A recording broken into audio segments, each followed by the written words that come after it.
Tom, do you have a question? No? You're muted. I can't hear you. I just mishit my machine, no question. You can stop your video on the bottom of your screen if you don't want to be on the screen at any time. Okay, I'll do that. Yeah, right now you're the star attraction. But if you want to be on when you want to speak, you probably want to undo your video. There you go. All right.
Okay, can everybody hear me? Yes. Okay, I was having a little trouble with my audio there. I think all the commissioners are here. Let's see. I see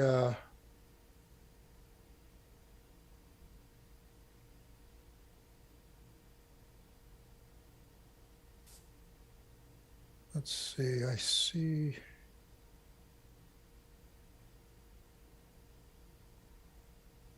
Actually, I don't see everybody here.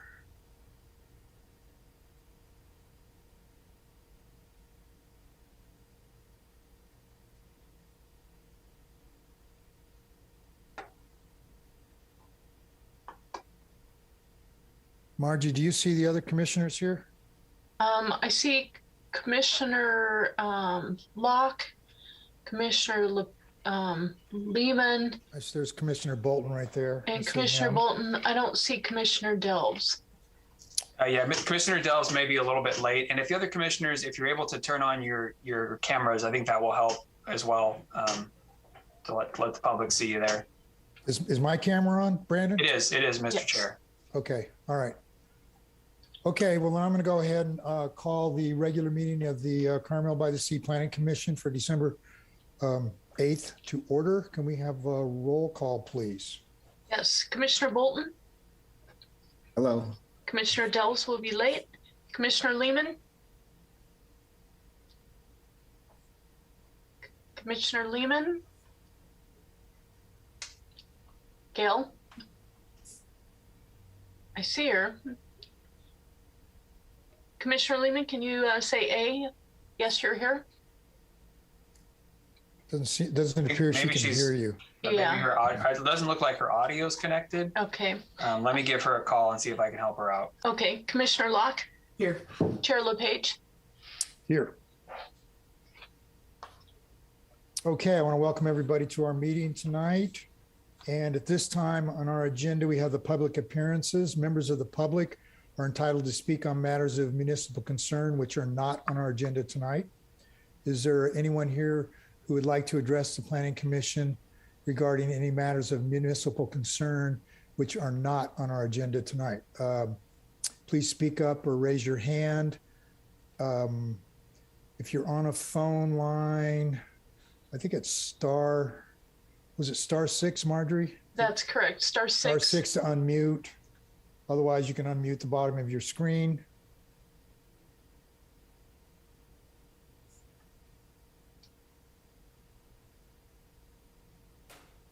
I don't see anybody. I don't hear anybody. So I'm assuming we don't have anybody that wants to address the Planning Commission tonight on matters which are not on our agenda. Yeah, I don't see anybody either. Okay. All right. So we'll move on to the next item on our agenda, which are announcements. Is there anyone from the public or any members of the Planning Commission or staff that would like to make any announcements at this time? And just for the record, I think Commissioner Delves just joined us. Hi. Want to confirm that, Commissioner Delves? Yes, I am here. Thank you. Okay, thank you. Once again, are there any announcements from any members of the Planning Commission, staff, or the public for the Planning Commission tonight? Okay, hearing none. We'll move on to the consent agenda. Items on the consent agenda are routine in nature and do not require discussion or independent action. Members of the commission or the public may ask that any items be considered individually for purposes of commission discussion and or public comment. Unless that is done, a motion may be used to adopt all in one action. So tonight we have 4 items on the consent agenda. We have the November 2021 monthly report from staff. We have the meeting dates for the calendar for the year 2022. We have the Planning Commission meeting minutes for November 10th, 2021 from our regular meeting. We also have a use permit. This is UP 21358 is for the restaurant Chez Noir. It's consideration of a use permit for the establishment of a 1,645 square foot full line restaurant located at 5th Avenue, 2 northwest of San Carlos Street in the Service Commercial Zoning District. So those are the 4 items on our consent agenda. Does anyone from the public or from the Planning Commission want any of these items pulled for further consideration? Commissioner Locke, you have your hand up. Yeah, I would like to pull item number 4, please.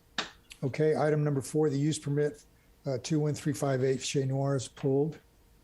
Any other questions for the other 3 items, or anyone want any of those items pulled? Have any questions or any discussion? Okay, hearing none, can we have a motion to accept the first 3 items on our Planning Commission, on the consent agenda? I move to approve the consent agenda except for item number 4. Do we have a second on that? I can second that. Okay, Commissioner Bolton seconded that. Can we have roll call, please, for items number 1, 2, and 3 on the consent agenda? Yes. Commissioner Bolton? Yes. Commissioner Delves? Yes. Commissioner Lehman? You're muted still. Commissioner Locke? Yes. Chair LePage? Yes. Gail, there you go. Okay, Gail? motion. Commissioner Lehman, did you get a chance? There we go. Thank you. Okay, did Commissioner Lehman get a chance to vote? Yes. Commissioner Lehman? Okay. We have a motion, Gail, for the first 3 items on the consent agenda. And the motion is To accept the first three items on the consent agenda, which are the monthly report, meeting dates for 2022, and the minutes from our last meeting. yes. Item number 4 has been pulled for Has discussion. been pulled. Good. Yeah. Okay. Thank you. So do you have you want to voice your vote on the first three items? Yes. Okay, thank you. Okay, so the motion is passed to accept the first three items. So at this time, we'll have discussion on item number 4, the use permit. Commissioner Locke, did you have some specific question, or do you want to have a full staff report? No, I just actually want to point out that on the app, one of the original applications listed 50 seats for the interior seating and 25 for exterior. And the Water Management District back last February, I believe it was, issued a water permit that was approved by the city of Carmel for 50 interior seats and 25 exterior seats. And because there was a demolition of the building, that water credit will expire after a period of 10 years unless it's actually included as part of this use permit.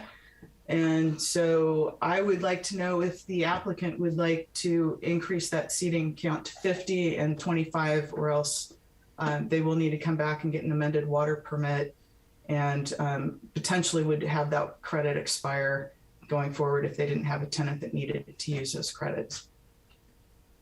Okay, is the applicant here tonight? Would they like to answer that question Commissioner Locke just posted?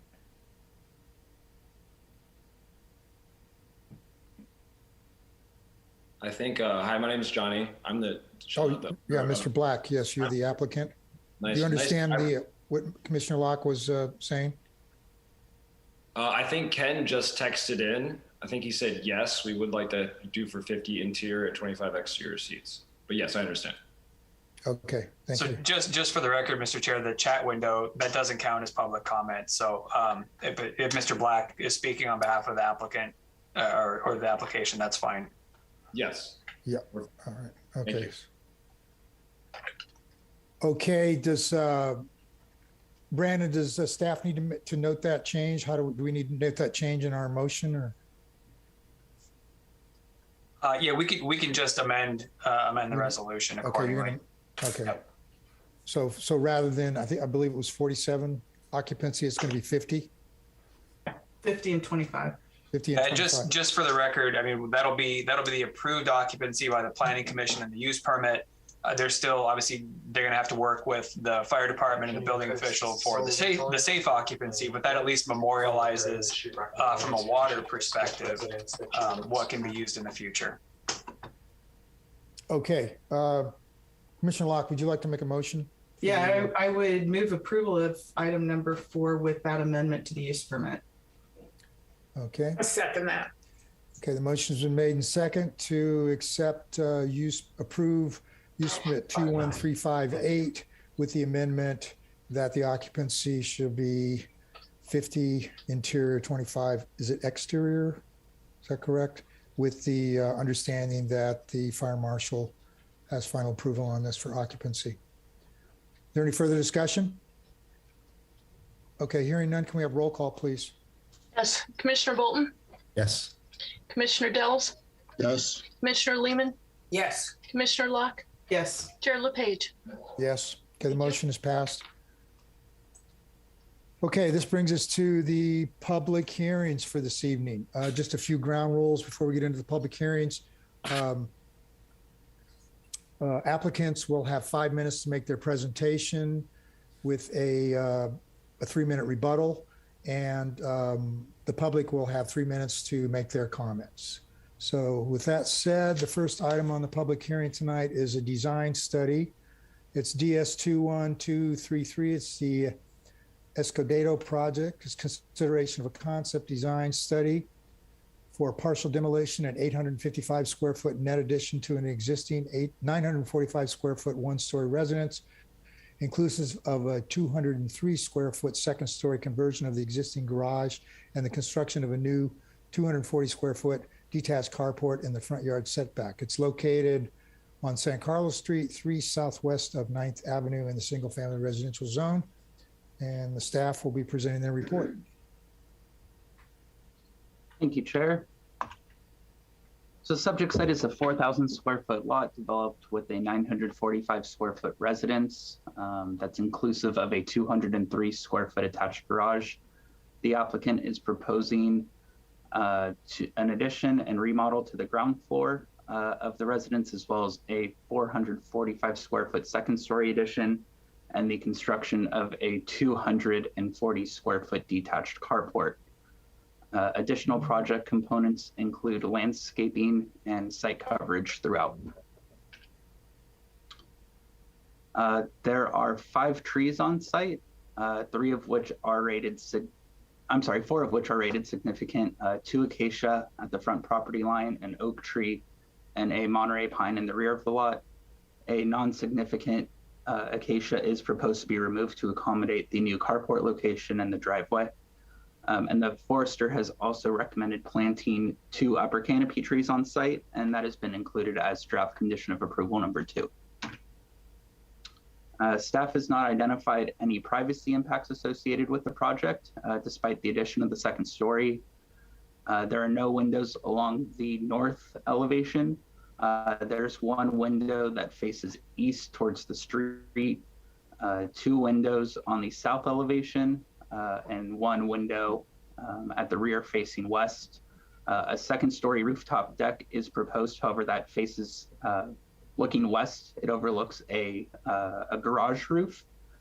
And then looking to the south, the deck would align approximately with this high single circular window at the neighbor's house. So again, no privacy impacts there. The only potential impact is this neighboring window, which is slightly out of line with these windows here. By my estimations, it's right in this general area. It's not a direct line of sight, and there are potentially some branches in the way. Staff did receive a communication from this neighbor. However, it was regarding access to light and did not address any privacy concerns. In respect to view impacts, the neighbor to the north had previously expressed some concerns about access to light due to the addition of the second story. During the initial review, staff contacted the applicant with the neighbor's concerns. The initial proposal called for the building structure to be 23 feet tall with gabled roof forms. To accommodate the applicant's concerns, the applicant revised the roof forms to hip to roofs and also lowered the structure by about a foot. Yesterday afternoon, you received a correspondence from the neighbor to the north stating that they had been keeping track of the sun and that their view and access to light concern is no longer an issue, and they are okay with the project as proposed. So the mass in bulk does relate to the massing of homes nearby, despite the significant addition. The home is located approximately 41 feet back from the property line, which helps to minimize the mass as seen from the right-of-way. They've also used a detached parking facility, which is encouraged by the residential design guidelines to help break up the mass of the structure. The existing building is a rectangular roof form with an L-shaped second story addition. The roof is proposed to be pitched at 11 and 12 throughout, which is more steeply pitched than is what's generally seen. However, the steep roof pitch is consistent with the architectural style of the building. However, the commission may request that a more moderately pitched roof is proposed. However, staff is supportive of the roof pitch as it's consistent with the architecture of the structure. The applicant is also proposing a detached carport. As you know, detached parking facilities in the front setback are required to meet the 5 standards outlined on the slide. Those findings were made in the staff report, and they were all 5 in the affirmative. And then just as a consideration for the final details hearing, material specifications haven't been provided. However, we do know that 3 different materials are being proposed: a stone veneer, primarily stucco siding for the building, and then a board and batten element. In the past, the commission has made comments about using multiple building materials, and it may provide a complex or add unnecessary complexity to the design. So we are looking for some preliminary feedback regarding the use of 3 materials. So that is something to consider. Again, no, you aren't making a decision regarding it, just potential direction to the applicant. So with that, staff recommends the Planning Commission adopt a resolution accepting a concept design study. And that concludes my presentation. I'd be happy to answer any questions. Are there any questions for staff from the commissioners? Yes. Evan, what's there? Well, I'm sorry. I'm going to wait for the architect. Oh, okay, Commissioner Lehman's gonna withhold her question for the architect. Do any of the other commissioners have any questions for Evan? I had one question. Evan, they're showing, looks like a 6-foot fence around here. I guess, they're not proposing that, are they? No, that's just in the rendering. I have the plans pulled up on my other screen. It's showing a 4-foot fence in the front yard and then the existing fence on the southern property here. I think I can. Are the project plans showing okay? Yes, thank you. Okay, so we have a 4-foot fence on the front property line. That's identified right here. A 6-foot fence along the northern property line, and then an existing wood fence to remain on the southern property line. And you can see within the front setback, this is going to be the 4-foot wood fence. Right, yeah, I just want to confirm that. Yeah, I think it's just shown in the Just in rendering. the rendering, yeah. Yeah. Okay, great. All right, are there any other questions for Evan? No. Okay, all right, thank you, Evan. Would the applicant like to address the Planning Commission at this time? Yes, I'm Bill Mefford, the architect. We have worked quite a bit to make certain that we were, not impeding views, et cetera. And we're actually met with the neighbor, and I'm happy to hear that he is fine with the project as it is. Just a clarification: the north-south gable, which parallels the street, is actually a 6 and 12 pitch. The 11 and 12 pitches are just the gables that face front and back, basically. Other than that, we think we've done. We think the owners and myself think we've done a good job in designing a house that is a nice character for Carmel. Okay, thank you, Mr. Mefford. Is there any questions for the architect? Yes. Okay, Commissioner Lehman? Yes. When I was out on the site today and with the story poles, I'm wondering why it seems like the house, the second story especially, really impacts the neighbor to the north. I noticed that there's about 11 feet, I believe, because that section is not dimensioned, to the neighbor to the south. And I'm wondering if this second story can shift over a couple of feet to, I realize it would take some modification in the drawings, but it really does impact the neighbor to the north. And I don't see any trees that are in the way that would stop that from happening. If you could shift it a couple of feet to the south, it would make a tremendous difference in the people to the north. And I don't think it would have much of an impact on the southern neighbor. So that's my question. So, so the reason that it is where it is that's where the existing house sits, the 12 feet from the southern property line, and we were going up from that point. We weren't planning on expanding toward the south at all, the lower floor. If we did the second floor, then the lower floor, it would impact the lower floor quite a bit as well.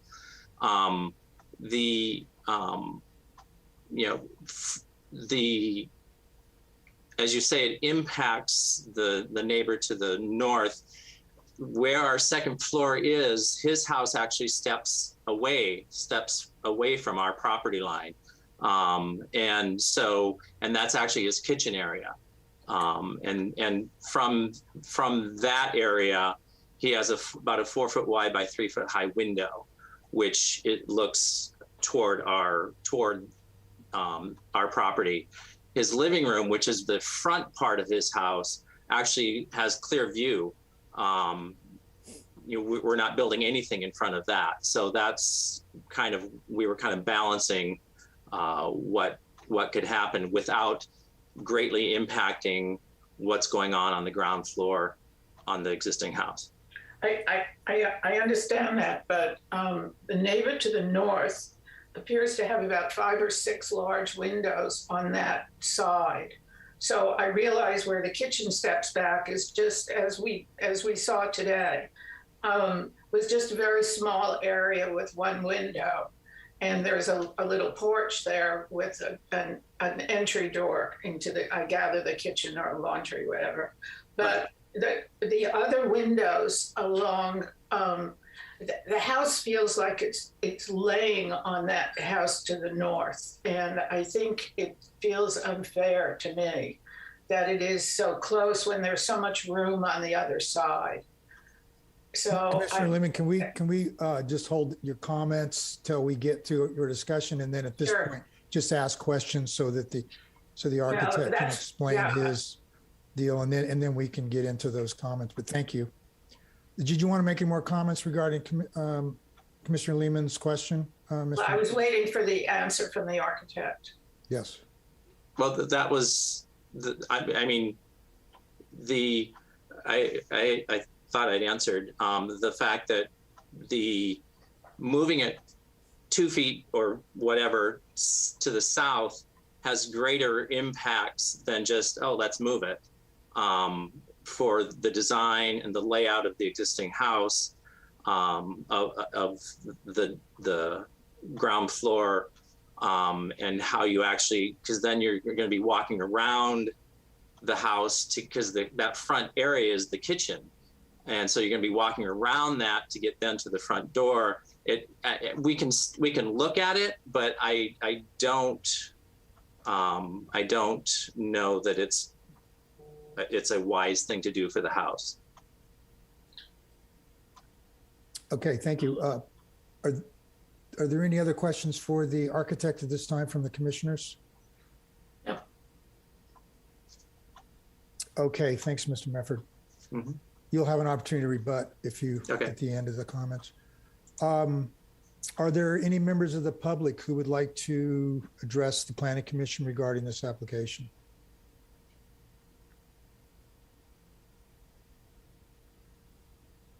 Anybody see any hands going up?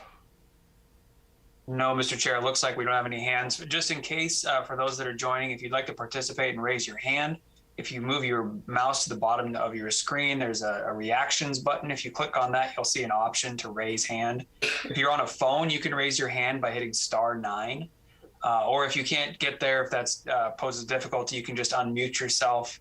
Bottom left-hand corner of your screen, click on the unmute button. Or if you're on your phone, hit *6. Mr. Chair, while I was speaking, it looks like nobody has done any of those, so I think you're in the clear. Okay. Mr. Medford, I'll give you one more opportunity. Do you want to rebut anything or give us any additional comments before I close the public comment period of this? Not at the moment, no. Okay, thank you. All right, I'm going to close the public comments and open it up to the commissioners for their comments. Commissioner Lehman, would you like to begin? Sure, thank you. My comment is, it would help perhaps if Evan could put the floor plan. I'm looking at it on a really small iPad in conjunction with my big screen, but have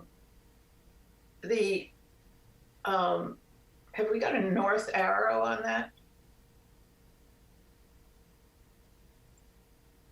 So the north would be the top of the page. Okay, so it looks like so much of the lower floor is going to be demolished at any rate.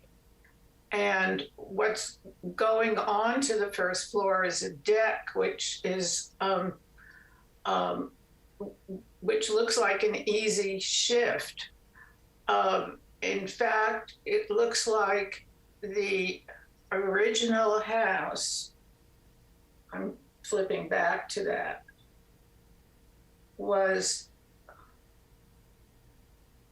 it looks like the northern part of the north and east part of the original house is being demolished at any rate and being pushed out. And I'm wondering why that that is pushed out to the north. I see they need it in order to get the width of that master bedroom downstairs. But I feel very strongly that this really needs to be looked at, because it feels really overbearingly unfair to the north neighbor, in my estimation. That's it. Okay, thank you, Commissioner Lehman. Commissioner Locke, would you like to make some comments at this time?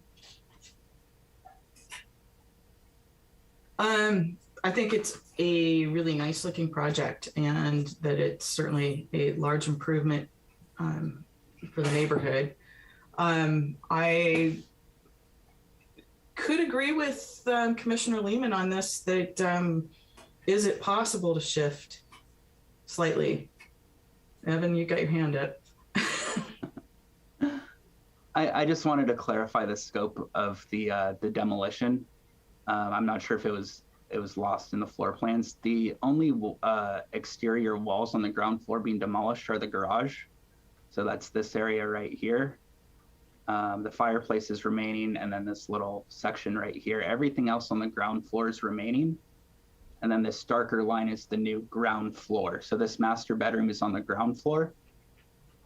And then up here is the second floor above. And the master bedroom, then, if I may, just to clarify it, Evan, the master bedroom has gone further north than what was originally there. That's showing us all new walls. So I'm assuming that there must have been some demolition there. Yes, so the master bedroom is going where the garage once stood. Right, but the house that whole plan could shift to the south. It would mean the living, dining, and kitchen, that south wall would have to be rebuilt. But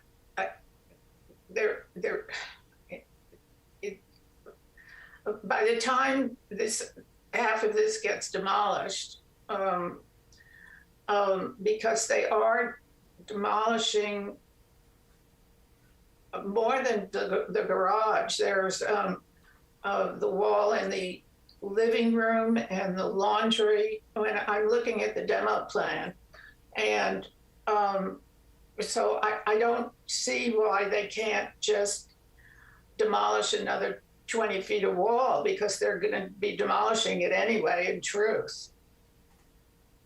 Commissioner Lehman, I had a question for you. Sure. Your concern is regarding the second story.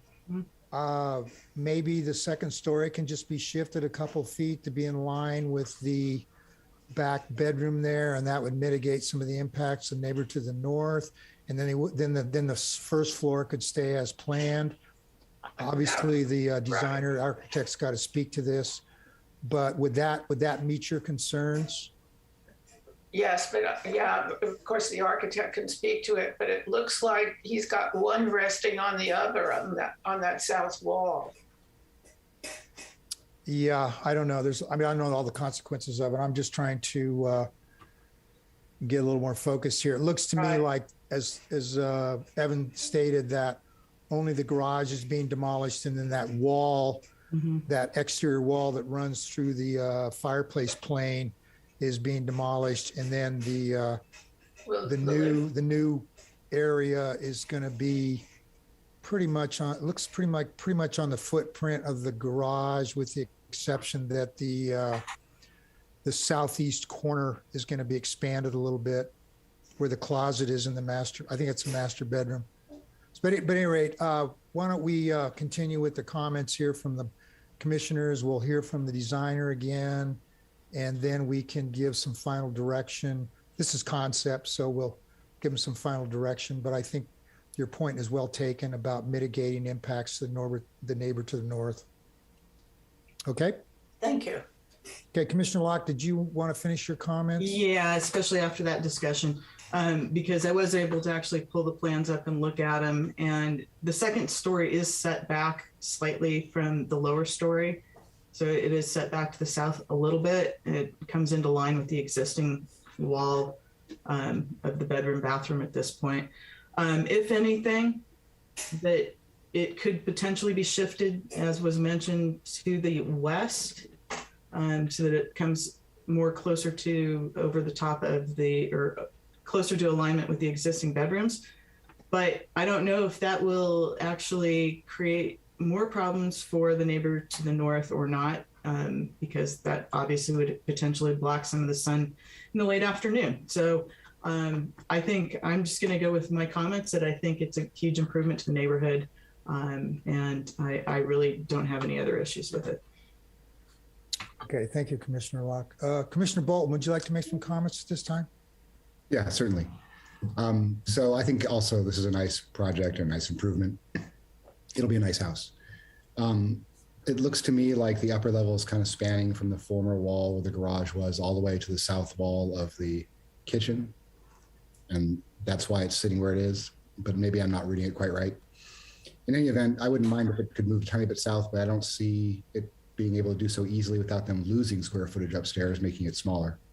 So I'm not really too concerned about the privacy, although there's definitely a small impact. Did we not hear from the neighbor, though, that they did not object to it, or they specifically said it was okay? So that makes it more or less of an issue for me. Otherwise, the other things that struck me from the staff report were the 3 different materials in the front. I think that should be tightened up. I don't know that we need board and batten and stone and stucco. And then that fence, as shown, looks tall in the rendering and looks very solid. And I'd like to encourage a more open design to the fence also.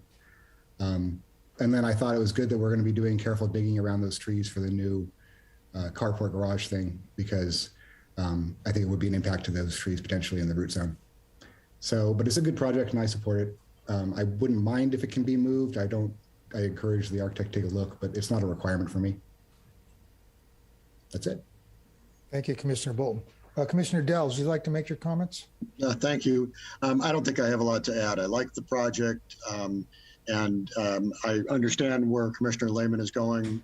She's very good at understanding when somebody can move in a certain direction and help even just with a foot or two. And I've been trying to look at the plans. I just don't see the opportunity to move the whole house south, because I assume that means moving foundations. So I guess I'm at the same spot. Sure, take a look at it. It is not a requirement for me.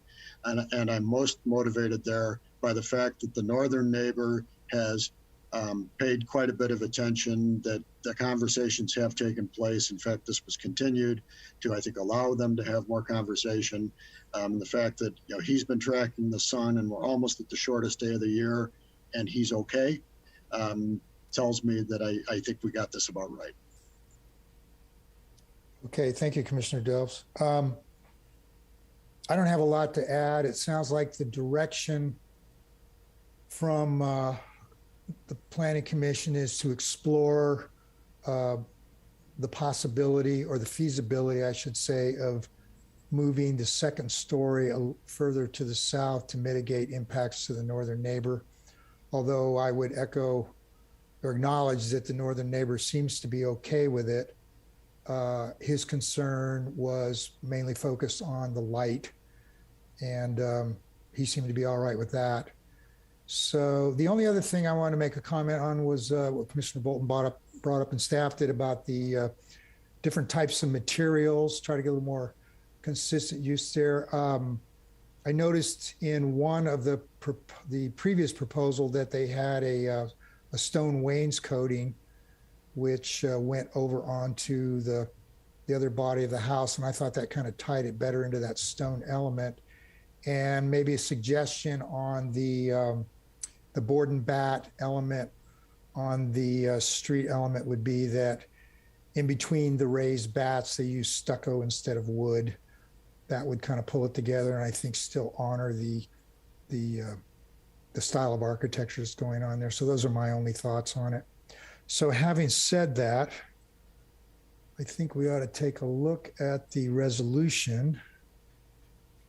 Get that up here.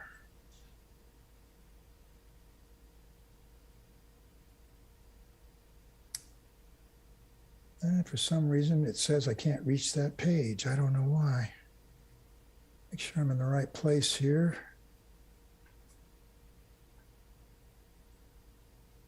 Yeah, I guess there's a bad link in the staff or the agenda, so I can't really see the resolution. Evan, you want to put the resolution up on the screen? Yeah, I can't see it. Can't bring it up. Sorry, I'm trying to get there.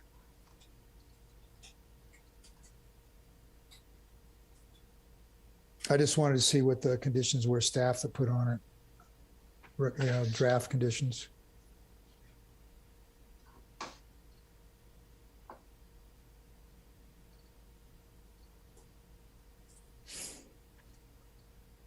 Almost there, I apologize.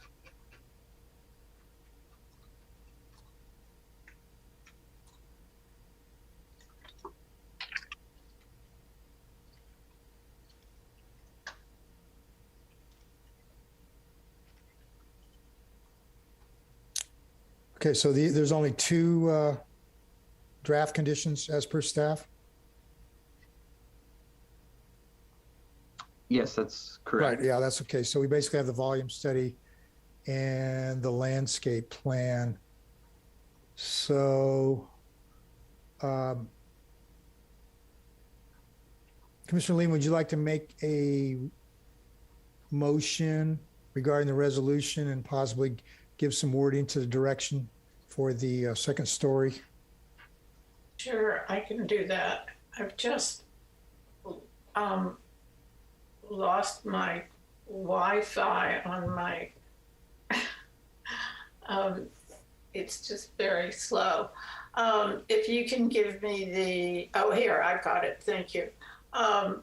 So I move for approval of the concept design study for DS 21-233 Escabada for a partial demolition in 855 square foot net addition to an existing 945 square foot one-story residence, along with a 240 square foot detached carport in the front setback. I would like to add, along with the draft conditions of 1, the volume study, 2, the landscape plan, I would like to add that the architect further explore the possibility of moving the house 2 feet to the south, which would not affect any of the square footage in the upper story because both first and second story would move. It would require, well, the architect can see what it would require. And I guess that's it. 2 things. The idea was floated of perhaps having the stone go back to the original proposal or something similar so that it tied into the rest of the house, because it does seem to be a little disparate right now. And the other option, because it is a Tudor feeling, is to put a half-timbered look in place of the upper story window seat and or where the stone is. So that's all I got. Okay, so we have a motion to accept the concept design with the two draft conditions as presented by staff and with the additional direction from, or draft conditions from the Planning Commission that the applicant study the feasibility of moving the residents to the south, that they apply the wainscoting to tie the stone element into the house, and that they use stucco between the half timbered on the Tudor element on the street elevation. Is that Yes. correct? Yes, and I would like to add one more comment that I'm sorry if the architect feels like I don't like the house, because that's not the truth. I do like it, and I do feel it will be an asset to that street and certainly the neighborhood. But I just like to consider the neighbors always on the north and the south, because I think that's just part of being good neighbors. So thank you. Okay, do we have a second for the motion? I have a question, Chairman. Yes. So is this Mr. motion, it is first to explore moving it, so it's not a demand. No. And then but on the other two, are we saying that our approval is specifically to bring the wainscoting back and change the that upper window, or is it also to explore it so we can see it again and give the architect a little more leeway? I wasn't clear on that. You want to clarify that, Commissioner Lehman? I made think the motion. Sure, thank you. Commissioner Delves, I think we were asking the architect to take another look at the street side view of the stone, and it was not a command. It was merely an aesthetic consideration for him to revisit it, and I'm sure he understands that. With that answer, I'll second the motion. Okay, so we have a motion to accept the concept with staff's two draft conditions and the direction with regards to exploring moving this second story, I guess the whole residence to the south as it was, and then to provide stone wainscoting to tie it together and to make more consistent the upper Tudor element. I want to just clarify that this is concept. We're not really doing materials, but when we're trying to just give some direction to the applicant, so when they come back, we can reach an acceptance agreement on this. And I think those this is where we give that direction. So, having said that, is there any more discussion or explanation by staff or the commissioners? Any more discussion? Any? No. Okay, can we have roll call, please? Yes. Commissioner Bolton? Yes. Commissioner Delves? Yes. Commissioner Lehman? Yes. Commissioner Locke? Yes. Chair LePage? Yes. Okay, the motion is passed. Thank you. Okay, the next item on the public hearing agenda tonight is number 6. This is another design study. This is DS 21243. This is the Harriman project. It's consideration of a concept design study for the construction of a 2-story, 1,600 square foot single family residence with a 200 square foot detached garage and a vacant lot located at the northwest corner of Carpenter Street and 5th Avenue in the R1 zone. Can we have staff report, please?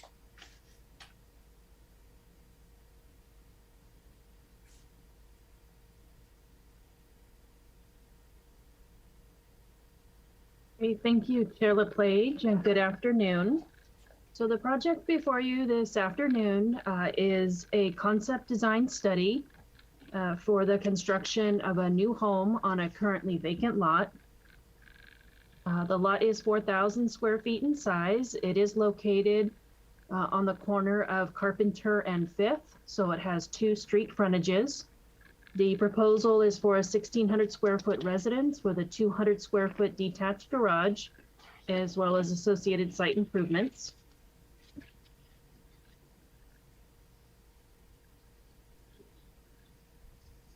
Mr. Chair, I'm so sorry to interrupt, Marnie. I think one of our commissioners needs to be recused from this item. That's yes, correct. Commissioner Lehman is, I believe, going to recuse herself from this. That's correct, Commissioner Lehman? Yes, I'm recused from this. Okay, Commissioner Lehman is recused from this particular application. Thank you. I'm Go so ahead, sorry go to ahead. interrupt. I'm so No sorry, problem. Marnie. Thank you. We need that clarification. Thank you.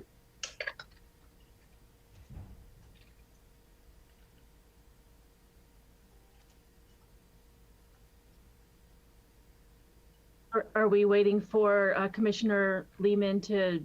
I did say She can still be present. Yeah, she can Okay, still be present. okay. She just won't be involved in the vote. Understood. Okay. But you should, Commissioner Lehman, you should turn off your camera though, because facial expressions can be construed as guiding people. So you should turn off your camera. All right, go ahead, Marnie. Okay. So the proposed layout of the new residence on the lot, I'm going to describe that in a little bit of detail on this slide.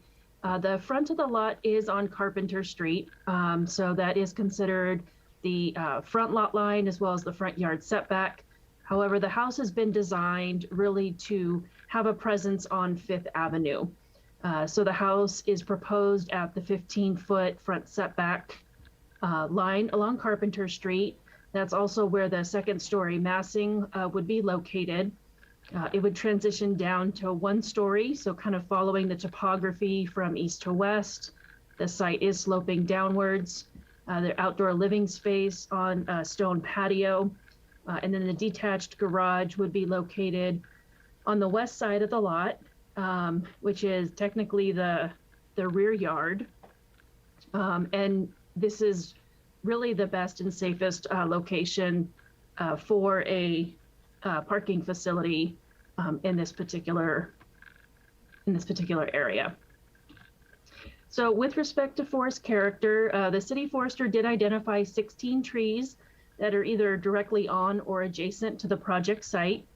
All of the trees have been rated significant.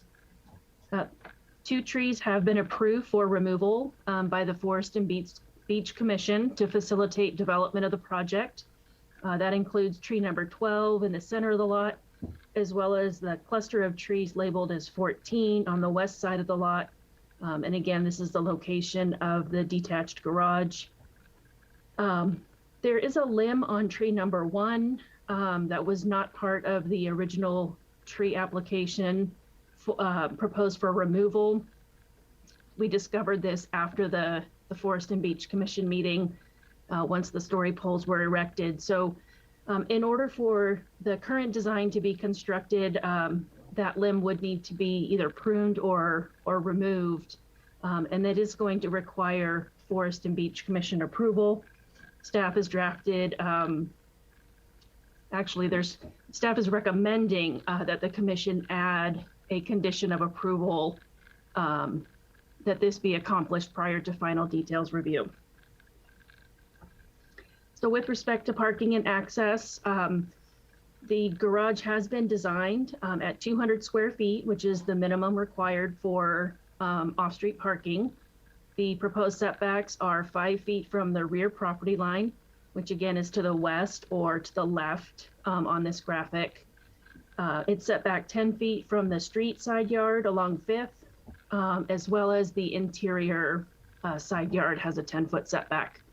The applicant is proposing a 9-foot wide driveway, which is consistent with the residential design guidelines.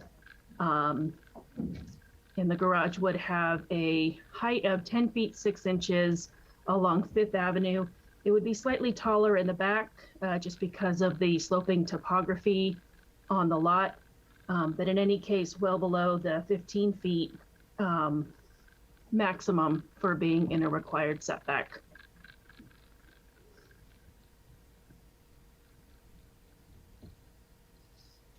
So with respect to mass and bulk, Again, the site is sloping from east to west. It's approximately 11-foot differential between the two property lines. The two-story massing has been sited on the east side, which is closer to Carpenter. The plate height at the southeast corner is slightly above the maximum allowed at 18 feet. So there is a recommended condition that be adjusted prior to final details review.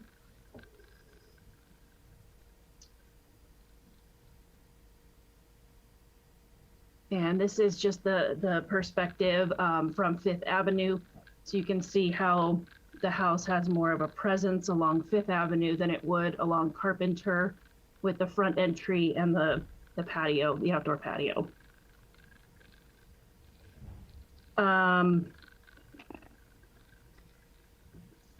So with respect to building and roof form,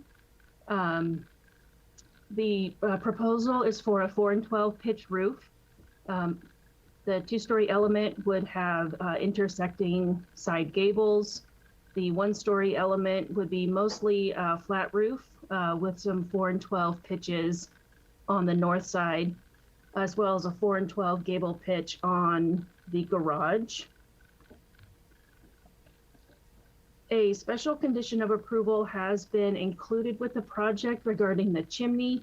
So the Carmel Municipal Code does establish a maximum horizontal dimension for chimneys and chimney caps.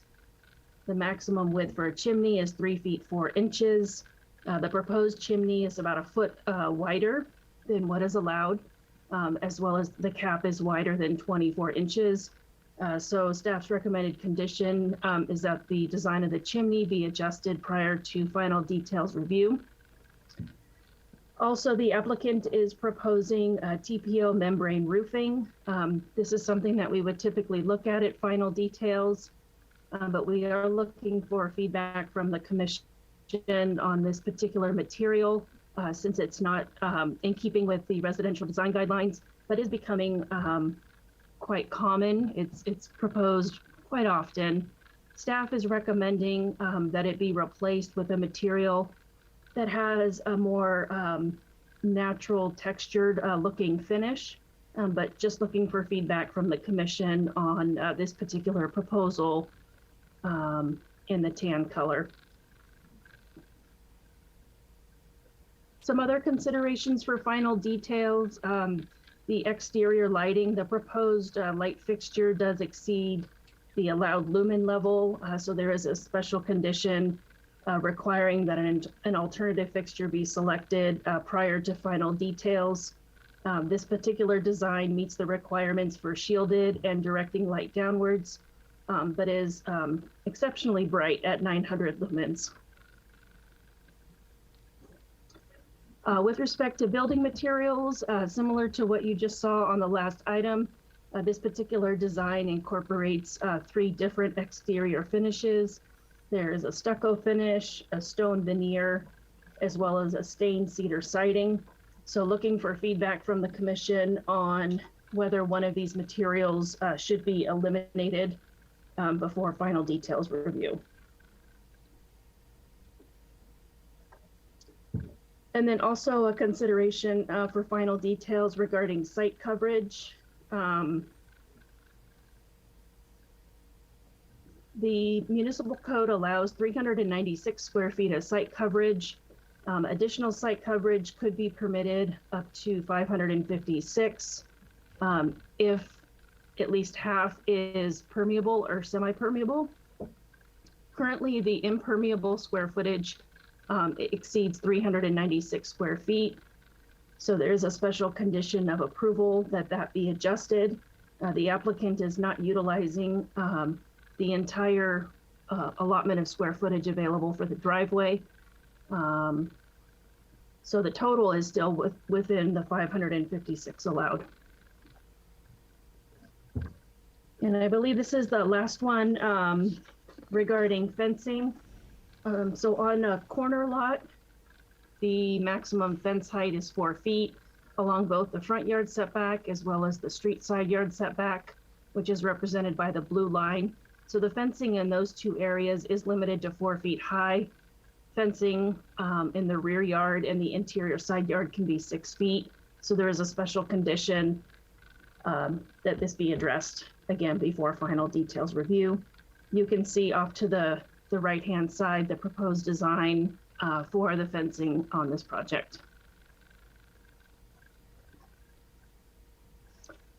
So we did receive some public comments on the project prior to the meeting.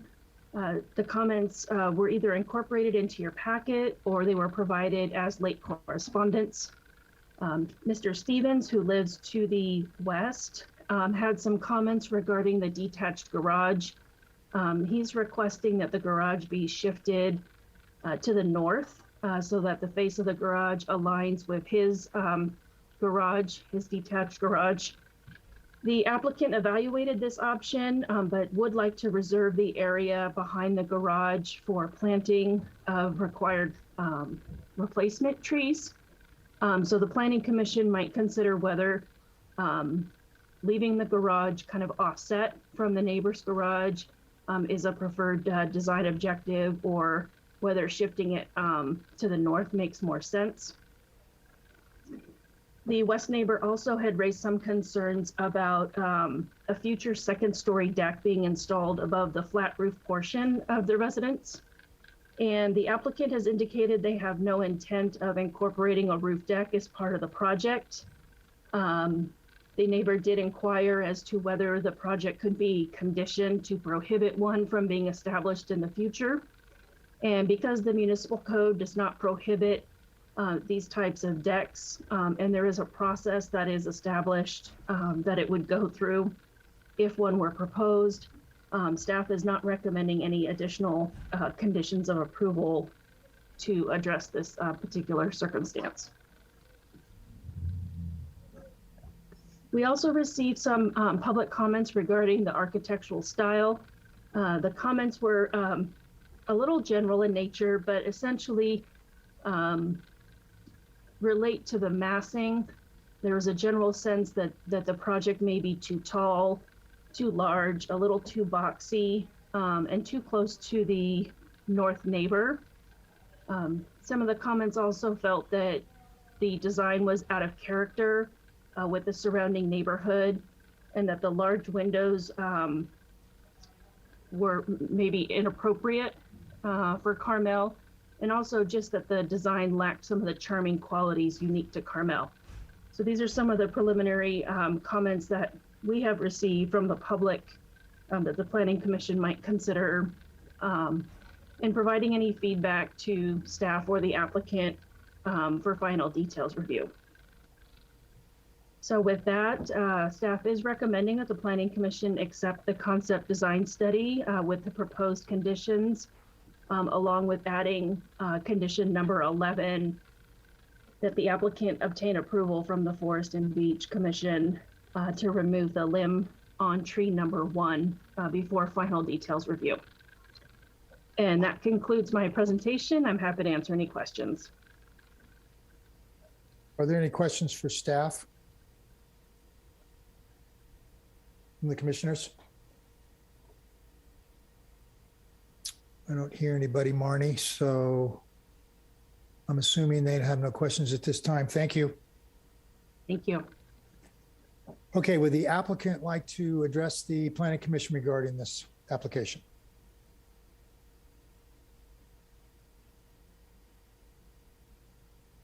Hello, commissioners. Yes, this is Alan Lehman. I am the designer on the project, and some of the things we began in studying this project were dealing with some of the challenges of the lot. The lot is not a exceedingly steep slope, but it does slope consistently from Carpenter down to the west. And so we had some, distinct criteria that in order to fit the house on the site and try and be respectful of neighbors, we decided that the side towards Carpenter lent itself best to having a second story. And one of the things that we did with that second story is make sure that there's the neighbor to the north has a second story window that if you see it out on the site, our second story stops just shy of that window in order to not block any of the light and create any privacy issues with that window. And then also we've pulled the house a bit, as far away from the north neighbor's setback as we could with fitting it on the site.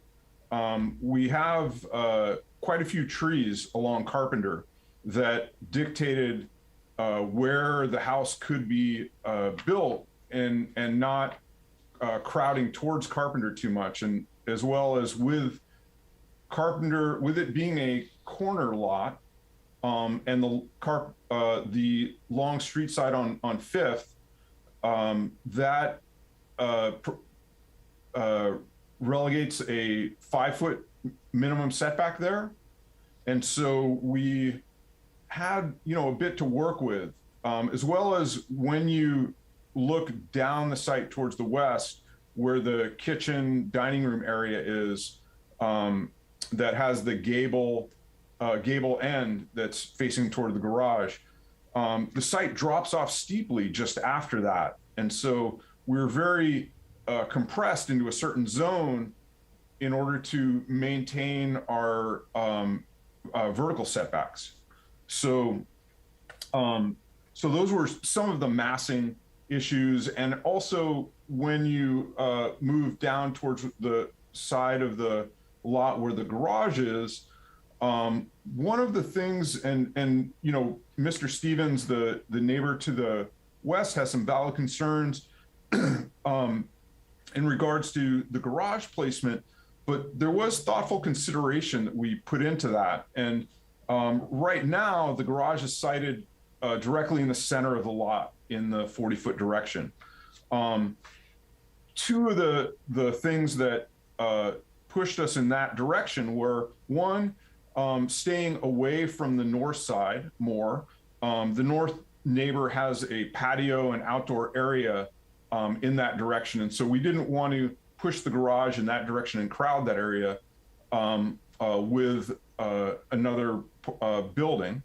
Also, if we were to push the garage back away from Fifth, as Mr. Stevens is requested, the driveway would then gain another 5 feet of paving, which the driveway already has quite a long approach because of the public right-of-way on that side of the lot. And so we didn't want to create an exceedingly long driveway there, not just for coverage allowances on our site, but the aesthetics of having such a long driveway approach from Fifth.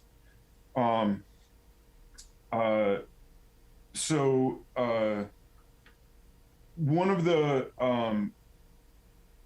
ways in which we started on the, in a primary beginning point of the design was how we enter the house and where the floor level is.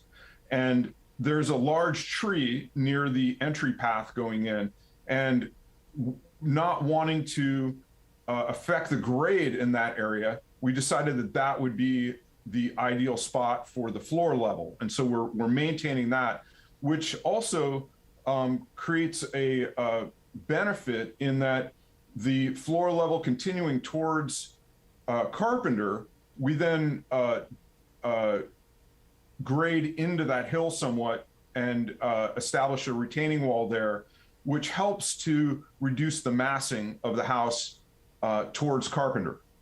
And so we felt like that kind of worked to the house's benefit and to Carpenter. So when you're on Carpenter viewing the house, it is maybe not 2 stories that you're looking at, but maybe a story and a third of house from there.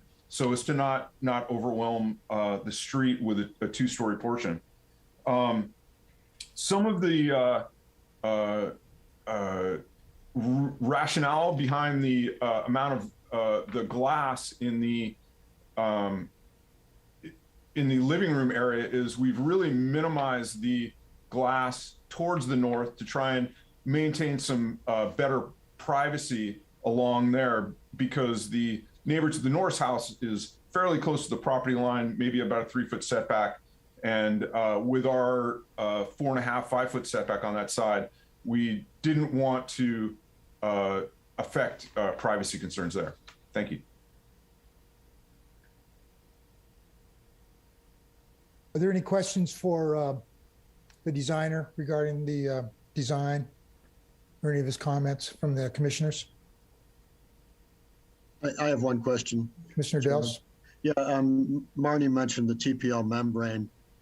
Where is that on the flat part of the roof, and what's the rationale for that material? Yes, that's on the flat portion of the roof. The rationale behind that material is it's a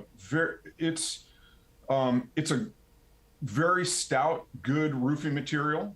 And when I talked to my roofer about the idea of using something like a tar and gravel roof, he said, you know, it's really hard to find anyone to do it anymore. It just, the product is insurance. What would the right term be? The insurance industry is relegating that out of existence because of the application method of using torches on these roofs and having too many insurance claims after people lit that house on fire. Thank you. Alan, I had a question. The TPO, the thermoplastic, does it, I think I've seen it with a sort of a gravel image. Is that something that's available? I researched that, and I was trying to find a product that would supply that. The one company that I talked to about it with the kind of gravelly looking surface said that it's primarily only used for decks and not for, in general, for a large roof area, that it just doesn't have the stability that's needed for the protection of a roofing material. So what colors did you, in your research, did you find that the TPO comes in? There's some tan colors, some gray colors. Of course, there's a white, lighter color. And so we're proposing one of the tan colors. We'd be, open to, a darker gray color as well. For that, it's not a, the roof will primarily only be viewed from the one window of the upper story, or a couple of the windows of the upper story, and not so much from the street. The roof pitches away from the street. That's 9th there, isn't it? I'm sorry, did I get the street right? Fifth, excuse me, 5th. It pitches away from that, right? So it's pitching, the roof is, the high point is along 5th, and then it pitches back to the north, down towards the north. Is that correct? It would likely pitch towards 5th at, a 1/4 pitch. So it pitches, so the low point is on the 5th side? Right, in order to, it could also pitch to the west, but it can't pitch to the north because it would, actually, no, that's incorrect. It could pitch to the north. Yeah, it looked to me like it went to the ridge of the other part of the house. So yeah, that's why I thought it pitched that way. It definitely can pitch in that direction. Okay, and just one other question, just for curiosity, are there issues with longevity when you go to darker colors, or is that something that you found in your research? Yeah, the darker colors are absorbing more sunlight, and so they're going to break down a little bit quicker. A lot of what the influence of the lighter colors for TPO roofings are driven by the green building movement. not just for the longevity of the roof, but the reflectivity of the material to not become a larger burden on heating or the cooling of the house and to overheat. We of course will be insulating to code and beyond on this roof, but it still is a better building solution to have a lighter colored roof. Okay, thank you. Mr. Chair, could I add just since we're Yes, talking go about ahead. roofing materials, if I could add just for a minute, because this is something we've been dealing with at staff level when we have people come in for roof replacements. And so this has been an ongoing thing. Mr. Lehman's correct. It is getting harder to find roofers to do the tar and gravel. I have spoken to a couple directly that still do it. There's different techniques, but it is going away. It's being phased out. And it's an environmentally, it's not the best environmental solution. You need to get a bunch of tar on top of a roof. So, but we have found some other products, and we can work with the applicant, things like metacrylics, where it's more like an applied material that has an aggregate built into it. Think about like a kitchen floor, where it's grippy and it has little sand bits, and you can color that as well. It essentially turns the roof into, like a waterproof bathtub type of situation. We've got some other applied materials, so we can work with the applicant to find something. We're at the staff level, and I know the commission as well. We're not huge fans of TPO because it's a very commercial-looking product, but I think there's other solutions out there. So as we transition to come back for final details, we'll work with the applicant on that. Okay, thank you for your comments, Brandon. Are there any other questions for Alan regarding this project at this point from the commissioners? Okay, thank you, Alan. I'll allow you time to rebut at the end. Thanks. Okay, are there, at this time, I'm gonna open it up to the public for their comments. So if you could raise your hands, unmute. Okay, I see Tom Stevens has got his finger up. So Tom, you're on deck. Okay, thank you. I am Tom Stevens. I am the neighbor to the west. And I am concerned about the position of the garage, and I'll try to explain why. With the 10-foot setback from the north property line, that garage comes out 5 feet beyond my garage. My garage has only a 5-foot setback. If you combine that with the fact that my front door and my front porch is approximately 4 feet below the dirt line of the proposed garage, that means when I come out my front door or I'm on my front porch and I turn my head to the left toward the new proposed property, what I see is a 5-foot portion of that garage going up 14.5 feet. That is an eyesore and something I would obviously prefer not to have. I think it can get resolved, the problem, by just pushing the proposed garage back 5 feet. Now, the applicant and Mr. Lehman have presented 3 reasons why this might not be a good idea for them. The first reason was they wanted to reserve that space behind their garage for trees. I have 3 comments about that. First of all, their drawing doesn't show any trees behind the garage. There is a 2-foot section of a tree planting zone that is behind a portion of the garage, but that can get eliminated by pushing that zone to the east. Second of all, there's a large pine tree and the neighbors just right over where the garages are. And I don't think that would be a good location for trees. And third, the applicant is replacing several trees. And I can't believe that a fair settlement is to put a tree behind the garage where it's not visible. I think the trees that were there were pretty and attractive, and I think it's only appropriate to have the replacement trees out in the open.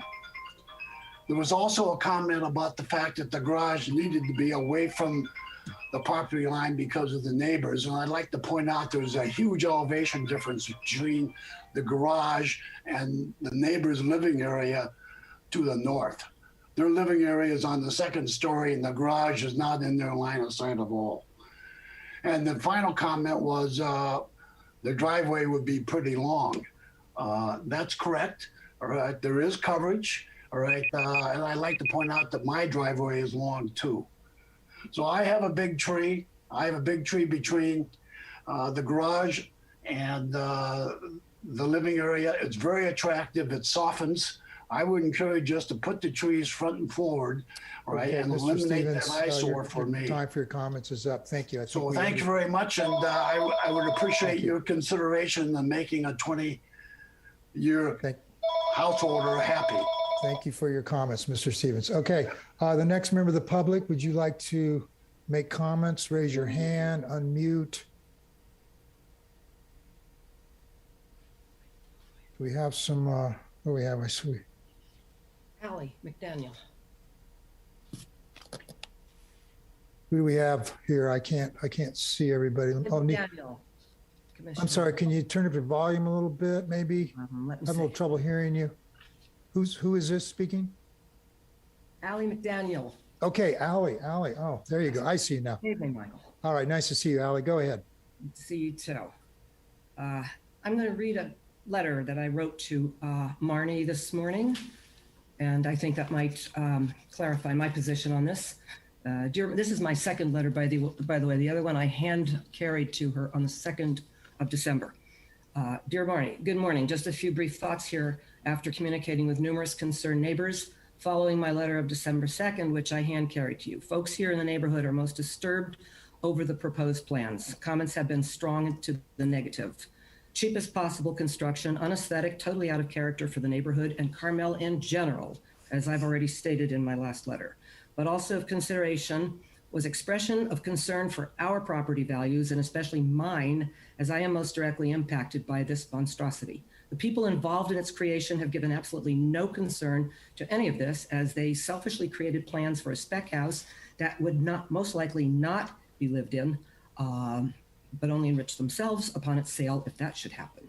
We are not against a house that is harmonious with the other homes here in size and style, something we residents and taxpayers, many of us having been here for 20 to 30 years, can look upon each day, smile, and say, that's really a nice house and adds to the neighborhood. As current plan suggests, we will be stuck with feelings of disgust, having been regarded by the city we love so much, are proud to be a part of, have participated in its preservation and betterment in so very many ways and for a long time. I ask you and all your members and all members of the Planning Commission, do not let us be sold out. Please send these people back to the drawing board. Sincerely, Allie McDaniel. And I'd like to show you a couple of pictures I have here. One of the in your plan. Let me see if you can see that.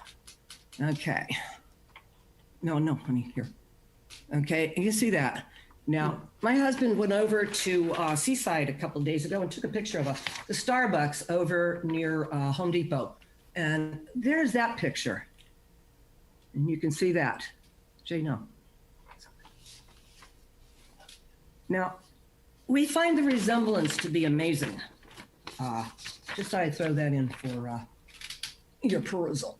And I have sent other things to Marnie for consideration, and the house is extremely close to my house. It overshadows it up in the front part, which is facing Carpenter. And it's just a very disconcerting thing. Carmel is a town of charm, beauty. That's what come here. They look for something different, maybe a little touch of European village. We can go anywhere else in this country and find the slick, the bad, and the ugly.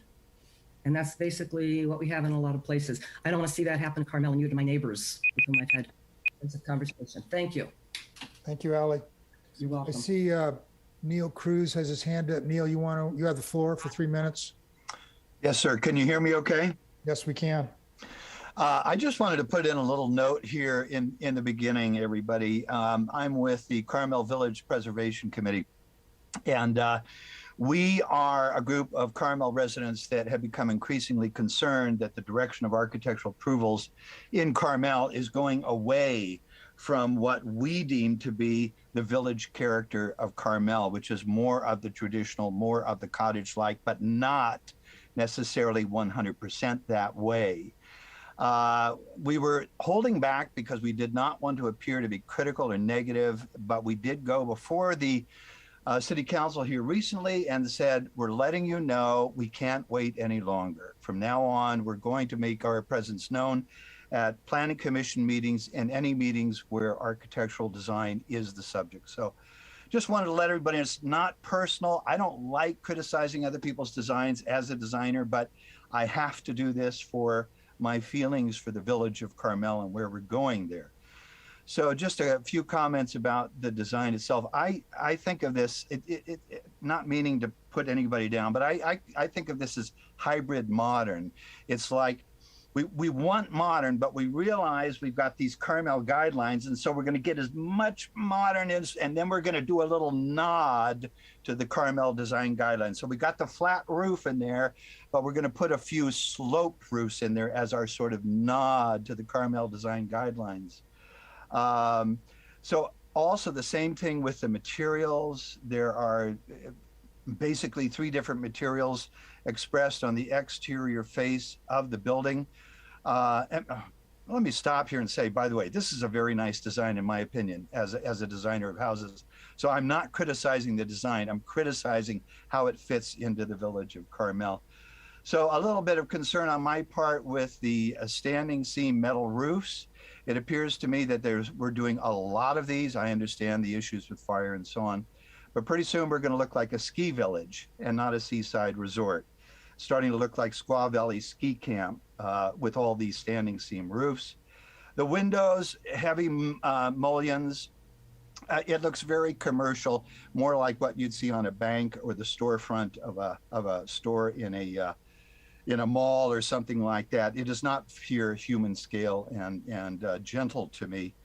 The TPO roofing, if you approve it, everybody's going to want to use it, you guys. We do have issues with flat roofs, but I understand, and I was happy to hear that Brendan's looking for solutions on that.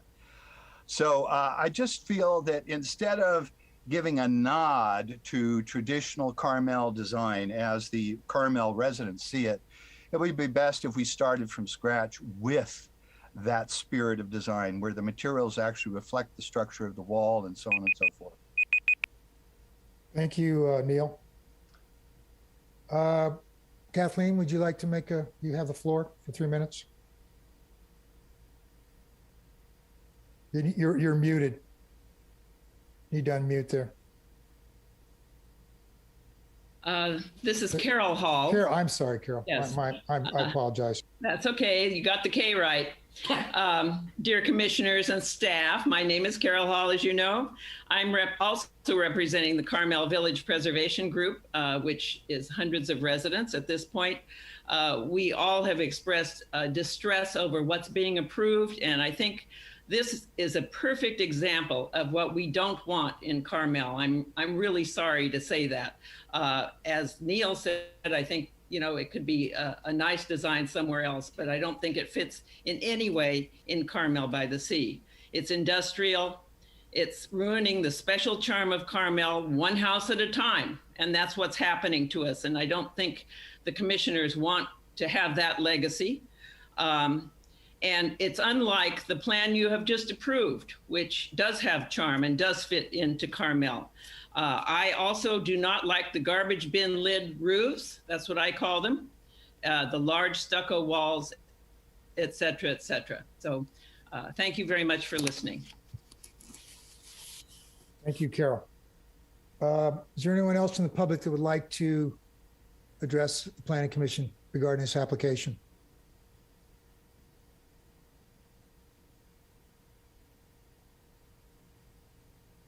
I don't see any hands up. Anyone else there?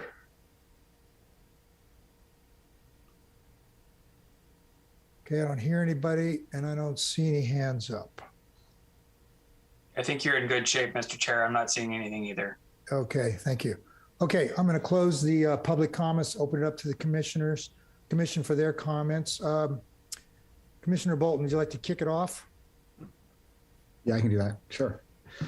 First, I think the staff did a good job, and I'm not going to repeat anything they said. I agree with essentially all of it. I made a few comments, notes, and stuff to highlight. And I'll just hit them real quick. The metal roof, we are seeing a lot of them. I think it's unavoidable somewhat. We need to ensure super flat finish so we don't have reflectivity, and encourage all of our applicants to explore as many different materials as possible for their roofs just at the staff level when we first see projects. I'm not in support of the current flat roof material at all. I think we need to look at other options. As the director stated, there are a number of different options, including things like false ballast roofs that are made of various plastics, I guess. I don't know, whatever. The point is there are other options that are not going to be quite as commercial looking. Let's see. The garage, I think probably should be moved north. Bringing it back in line with the other garage is probably a preferable thing for the 5th Street elevation. I think that would be attractive and help with that issue. I also don't like the idea of placing an upper canopy tree in the rear behind the garage in the corner of the lot. I don't think that's an appropriate place for it. It'd be crowded, wouldn't have room to grow. It's going to grow onto other people's property. And there's other issues with that location as well. So I think we need a different location for that tree. Speaking of trees, the tree number 1, I think it was called, with the branch that extends, obviously needs to be reviewed. And I don't support really destroying that branch. But it's up to Forest and Beach first. They get the first shot at that. And I guess they haven't reviewed that. So this may be moot, but whatever, we'll keep on moving. The fence looks like a very closed horizontal design. I just made a comment about open designs being preferable. I still stand by that comment. All of the fences need to be the appropriate height, step with the site, all that basic stuff. But open design is one of those basic things. So we keep seeing a lot of very solid wall-like fencing, and I'm not in support of them. So I'm going to reject them every time. And in general, I don't like this design. It breaks one of the basic tenets of our design guidelines, the site slopes, and the tallest portion of the project's on the high side of the site. It should be the other way around, period, or in the middle or something. There's opportunity in the site. I understand there's tree issues, but we are the city of Carmel-by-the-Sea, and we have trees.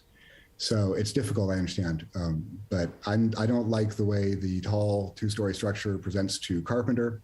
It looks exceptionally commercial. It's a big, blank, unattractive wall, essentially. So I don't really like this whole design in general. I think it's not really in keeping with the neighborhood character. It's very much overly visually complex and is emulating too many architectural styles at the same time and failing to accomplish any of them, in my opinion. So that's about it. Otherwise, I think, like I said, the staff report is excellent. It caught all the obvious things and good things that I didn't think of when I looked at the plans. So that's my current opinion. I'm not in support of this current design. Thank you. Thank you, Commissioner Bolton. I need to apologize. I want to have to open up the public comments again. I was going to allow Mr. Lehman to make rebuttals. So at this time, I'm going to open up the public comments again. I'm going to give Mr. Lehman 3 minutes for rebuttal, if you'd like to take that. One comment, Commissioner Chair, please. Yes. If any of my points are rebutted, I will require or request an additional time to speak. Yeah, I was going to make that point that Mr. Lehman focus his rebuttal to the comments from the public and not from the commission. Thank you, sir, very much. So Commissioner Lehman, you have the floor if you would like it.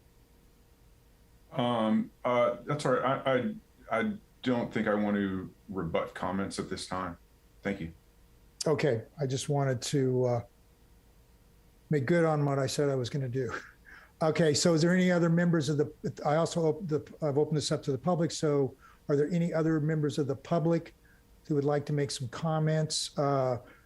Those of you who have spoken before, you can speak again at this time, but please make your comments focused on new points and and it's not a time to repeat what you've already said. So if you have any additional comments you want to make, with regards to the presentation from the designer. At this time, I will allow additional time to do that if anybody would like to.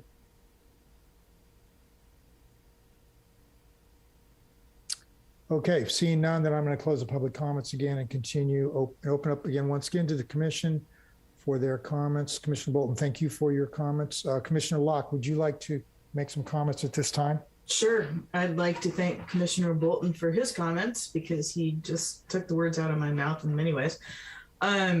So I do agree that we just had a project where we talked about multiple elements. This project has wood siding, stucco, stone veneer. Again, it's complicated. I agree that the garage should be brought in line and that the trees should not be planted behind the garage. That the fencing should be more open. To me, it's very tight, very just not real open and friendly. The TPO roofing, agree, other solutions should be pursued. I really like the design of the house on the south when you look at it from the south elevation, but I really don't like what I see from the east elevation. Not really sure I like the north elevation. The west elevation looks pretty nice. And so that goes to this whole feeling of, I know that it's set down from Carpenter, but Carpenter is one of the main streets. And to me, it's very top heavy. It feels, there's a lot of stucco on that east side that just makes me feel like I've got this big thing hanging over me, even though I know that it's going to be lower because of the excavation of that. I also think that the second story windows on the east elevation are too high. And again, that gives me that feeling of this very top heavy building. And it just, I mean, that is the main route. That's the route people drive, and that this is what they're going to see. And then I think the other point that I really appreciated was that I was also going to suggest putting it the other way around. So you have your second story downhill and your one story uses up toward Carpenter. And I'd like to see that. But yeah, I agree with my previous commissioner's comments. Thank you, Commissioner Locke. Commissioner Delves? Thank you. In 12 months on the Planning Commission, this is kind of the first time that I've been dealing with a design that is this modern, if that's the right word. So I am learning and to some extent deferring to my colleagues who I know have been through this drill before. I think all of the comments that that Chris made and were seconded by Commissioner Locke, I agree with each one of those in order. And perhaps the fact that there are, it's almost like there's four materials in play here between the stone, the stucco, and the fourth one being really the windows. It is a large expanse of windows, almost looking commercial. I won't go as far as to say it looks like Starbucks, but it does look commercial. And that's almost an element in and of itself that is taking us further away from limiting the mix of material. And the comment, I did not come up with it originally, but now that it's been said, yes, the way this looks from Carpenter and from the corner of Carpenter as you come upon, because it's a corner lot, you know, the house emerges in both directions to you, that it would seem more appropriate, especially to take advantage of the topography and push the second story more towards the middle of the lot, if possible. And I do, by the way, agree. I think Mr. Stevens makes a pretty compelling argument for moving the garage back. So in particular, I am supportive of that. I think that's it. Okay, thank you, Commissioner Delves. I think this has been a good discussion. regarding the design. And for me, this is it actually has some nice elements of a mid-century design, and that's certainly part of the architectural history of this community. And I think the designer has spent a lot of time on this and has had some good reasons, but for what they've come up with. But Commissioner Bolton and also Commissioner Locke really identified that this design is really presents kind of a massive and front to Carpenter there. And I think the logic, which is presented in the design guidelines of stepping these houses down along the grade, and this property does have quite a differentiated grade going towards the west, would be a better way to approach this. Those high windows on the Carpenter side, the east side, as Commissioner Locke pointed out, they really make it look top heavy. And it really creates more mass and bulk on that side. And that's what the design guidelines speak a lot about. I don't have a problem design-wise in terms of overall the way the designers approached it. Like I said, I think it's a good example of a mid-century modern building, but the way it's being presented to us at this time, I think it needs to be reworked design-wise. It's just got too much mass and bulk that's up on Carpenter. Another thing I find really jarring are these horizontal fences. They're just not appropriate for the village. They really aren't. The mid-century modern buildings, that's part of our architecture, but you do not see these horizontal board fences in our village very often.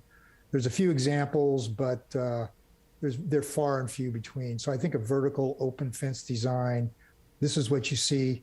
And it's really important that we maintain the historical architecture of our streetscapes and the street scenes. And so I really think it needs to come back with a different fence design, along with the direction that's been given by the other commissioners. So like I said, I don't have a problem with the overall design.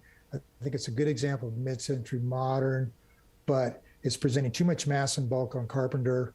And the use of materials is interesting. I think they could be mitigated a little bit in terms of how they're applied, particularly to the second story elements. But that's my comments at this time. So this is concept.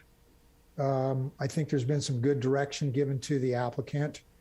And let's take a look at the draft resolution as presented by staff. I think I have it here. Make sure I've got the right one. So yeah, so the draft conditions for approval are tree planting required, driveway design. They're recommending redesign for tire tracks. This would mitigate the length of the driveway. The Planning Commission has given direction, I think, supported to moving the garage back further. The chimney reduction, that's pretty self-explanatory. The TPO, the director has said that there's other materials he can work with the applicant on that. Lighting plan, they need to further evaluate that. The lumens on the one fixture provided are pretty great at 900. Exterior material and finishes need to bring us back something that's a little more coherent, not that works together. Site coverage, they talked about that, and the fence height needs to be adjusted along Carpenter. So, would one of the commissioners like to make a motion with the draft conditions? Oh, May I? Marnie, yes, go ahead. You have some comments? I just wanted to remind the commissioners that staff is also recommending to add condition number 11 regarding the tree number 1 limb removal being approved by Forest and Beach. Correct. Yeah, the present design would be contingent upon getting approval for actually several limbs, I think, on the north side there, and possibly some on the think I saw one on the south side too. It was sticking in there, but yeah, that's a big if, and that could trigger a whole redesign of a lot of it anyhow. So at this point, though, we understand that's up in the air, and that'd be condition number 11. Commissioner Locke, you have your hand up. Yeah, I have a question. So in looking at the conditions for the concept conditions of approval, the first findings that we look at, especially findings number 8, 9, 11, have to do with the project not necessarily meeting what we are considering to be, I don't know that I would check the box, yes, they meet those findings. So I'm kind of curious how that works, or should this just, I mean, I don't know.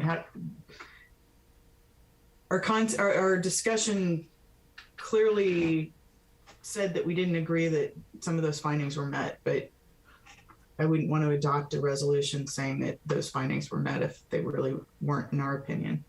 Okay, so those are findings 7, 8, and 9. I said 8, 9, 11 were the ones I just noticed offhand. So 8 is proposed architectural style and detail are simple and restrained in character, consistent and well integrated throughout the building, and complementary to the neighborhood without appearing monotonous or repetitive to the context of designs on other sites. 9, proposed exterior materials and their application rely on natural materials, and the overall design will add to the variety. Yeah, okay. 10, design elements such as stonework, skylights, windows, doors, chimneys, and garages are consistent with the adopted guidelines. And 11, proposed landscaping, paving, fences, walls are carefully designed to complement urban forest. Prove the site design and adjacent sites and public right-of-way design will reinforce sense of visual continuum along the street. Yeah, I agree that it doesn't meet those. So our findings as a commission are that it doesn't meet those. And I didn't hear. We would change those for you, Mr. Chair. Okay, so I'm just stating that for the record, and that would be, I mean, I didn't hear any commissioner, I mean, all the comments that I heard from all the commissioners, including my own, basically found that those findings were not met. Good point. Thank you, Commissioner Locke. Okay, Commissioner Locke, then would you like to make a I knew you were going a motion? You do it. Yeah, so I guess that we will, let's get back to my original, move that the resolution as amended, accepting a concept design study for construction of this residence. And I guess that's what we're doing, is adopting the resolution as amended. And with the added condition and with the comments that were made by the commission during the public hearing. I think we made a lot of comments. So can you try to state those? I hate to put that on you. Sure. If you don't do it, I'll do it, but either way. The elements of the construction be looked at, or that the exterior elements, wood siding, stucco, stone veneer, windows, and roofing be reviewed. That the garage. I didn't mean that you had to redo those. I just meant that you should say that standard conditions of approval, was it 8 through 11 have not been met, and that what I heard was that the garage should be moved back, 5 feet, fence open, and a different fence design that's more consistent with the fences traditionally seen in Carmel. Roofing. And the roofing. And windows. The windows, and then explore the second story element be put moved on the lower side of the lot, step to the lot. Yes. I think that kind of covered the direction. Yes. Okay. Do you want to add anything else, Commissioner Wall? No. Okay, so that's the motion. Do we have a second? I have a question. Okay, question. Mr. Dels? It sounds like we're about to approve something that we're not really approving. That's kind of where I think you're going. Yes. In fact, I'm kind of wondering, should we just either Yeah, I think I deny had the this, same thought. We're not approving this. We're really sending it back to the designer for Yeah, I would, redesign with the direction. Yeah, Mr. Chair, I could offer maybe a little bit of guidance. So because this is a preliminary hearing, this is the initial. Really, you're doing what's supposed to one of the outcomes of a meeting like this. You're not approving any projects. You're saying, here's the issues we have with the project. We would then work with the designer, who has the option of essentially listening to all the feedback they got today, redesigning a project, and we can bring that project back for a final hearing for approval or denial. Or they could say, no, we don't want to make any changes, and we bring that back for approval or denial. So I don't know if you necessarily need to continue it. I think there was some really good direction here today that we can use to work with the designer to bring it back for a final details hearing. So you're saying we don't need a motion? No, I think you do. Yeah. I think you do. I think you're modifying your resolution in such a way that it allows you to adopt that resolution, because you're saying there are certain things that don't comply, and that's explained through this hearing, through the testimony. Commissioner Locke? Well, actually, I'd like to hear what Commissioner Bolton was going to say. Oh, Commissioner Bolton you have your hand up, Commissioner Bolton? Oh, I tried. Jump in there. Yeah, sure. So basically, I don't agree. I think we need to continue this project. That's it. I don't think we want to try and play word games. I think we have demonstrated this has failed our review process, and I'm not interested in seeing this for final. I want to see another concept. So I would continue this with direction as stated by this planning commission, and somebody can enumerate that, not me, and they can come back another time. That would be my preference, and that's how I will reflect that in my voting. And if you want, I'll make a substitute. I'll second that. Make a Okay, motion did we get a second on the other motion? I don't believe you ever received No, a we second. didn't receive a second. No. So let me call. Is there a second to the original motion? Okay, there's no second, so that motion dies. So you're going to make an alternate motion, Commissioner Bolton. Yeah, I'll make a substitute motion essentially stating that this project should be continued and brought back to the planning commission for a new concept design review.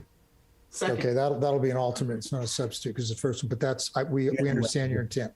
Phrasing. Okay, so we have a motion to continue this application with the direction as provided by the planning commission, which has been stated, I think, pretty well, and staff has a record of that, and will identify that with the applicant. Okay, and we have a second on that. Is there any more discussion regarding the motion to continue?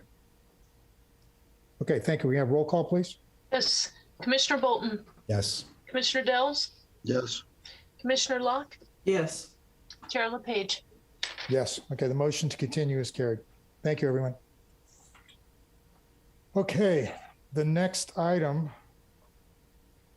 on the public hearings tonight is another design study.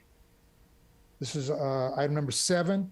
This is DS 21274. It's also a variance, which is variance 21-402. This is the Hermie Collins application. It's consideration of a final design study for the partial demolition of an 174 square foot net addition to an existing 1,395 square foot one-story residence with a 230 square foot detached garage, including the construction of a new 361 square foot second story and variance for retaining wall and fence exceeding 4 feet in height, located in the front and street side setbacks. This is in the R1 zone, and it is on San Carlos. It's on the corner of San Carlos, and it's not jumping out of here, but 8th. 8th. Thank you. Staff report, please. Thanks, Chair. So just as a reminder, the applicant is proposing a partial demolition and second story addition to the subject property. They're also proposing landscape and site coverage improvements. The concept was accepted at last month's hearing unanimously with no direction for changes other than to modify the paint scheme. So the applicant has revised the paint scheme of the residence. The direction was the applicant shall present an alternative building color, not a stark white. So we see the revised color proposal on the left with the original proposal on the right. It's gone from more of a gray scheme to more of a brown scheme. So staff is supportive of that change. In terms of the finished materials, the residence is proposed to maintain its stucco finish. A new cedar shake roof is proposed. The residential design guidelines state that stucco in conjunction with some natural materials may be considered depending on neighborhood character, but should not be repeated to excess within a block. So because the stucco is being maintained, staff has determined that it is acceptable. Also, the use of a cedar roof introduces a natural material. One thing to note is the applicant has indicated the retaining wall that bounds the property is proposed to be changed to a plastered wall. However, staff is not supportive of that proposal, as it would eliminate a natural material, and should the wood roof ever be changed to a composition shingle roof, all the natural materials on site would be lost. So condition of approval number 30 has been included, stating that the stone retaining wall should be maintained, either the existing wall or a new stone wall to be rebuilt. Either way, it would need to be a stone wall and not a plaster wall as currently proposed. So in respect to the variance that's being proposed, the variance is to allow for the fence height to exceed 4 feet when for any street facing property line or within any street facing setback, fences are limited to 4 feet in height.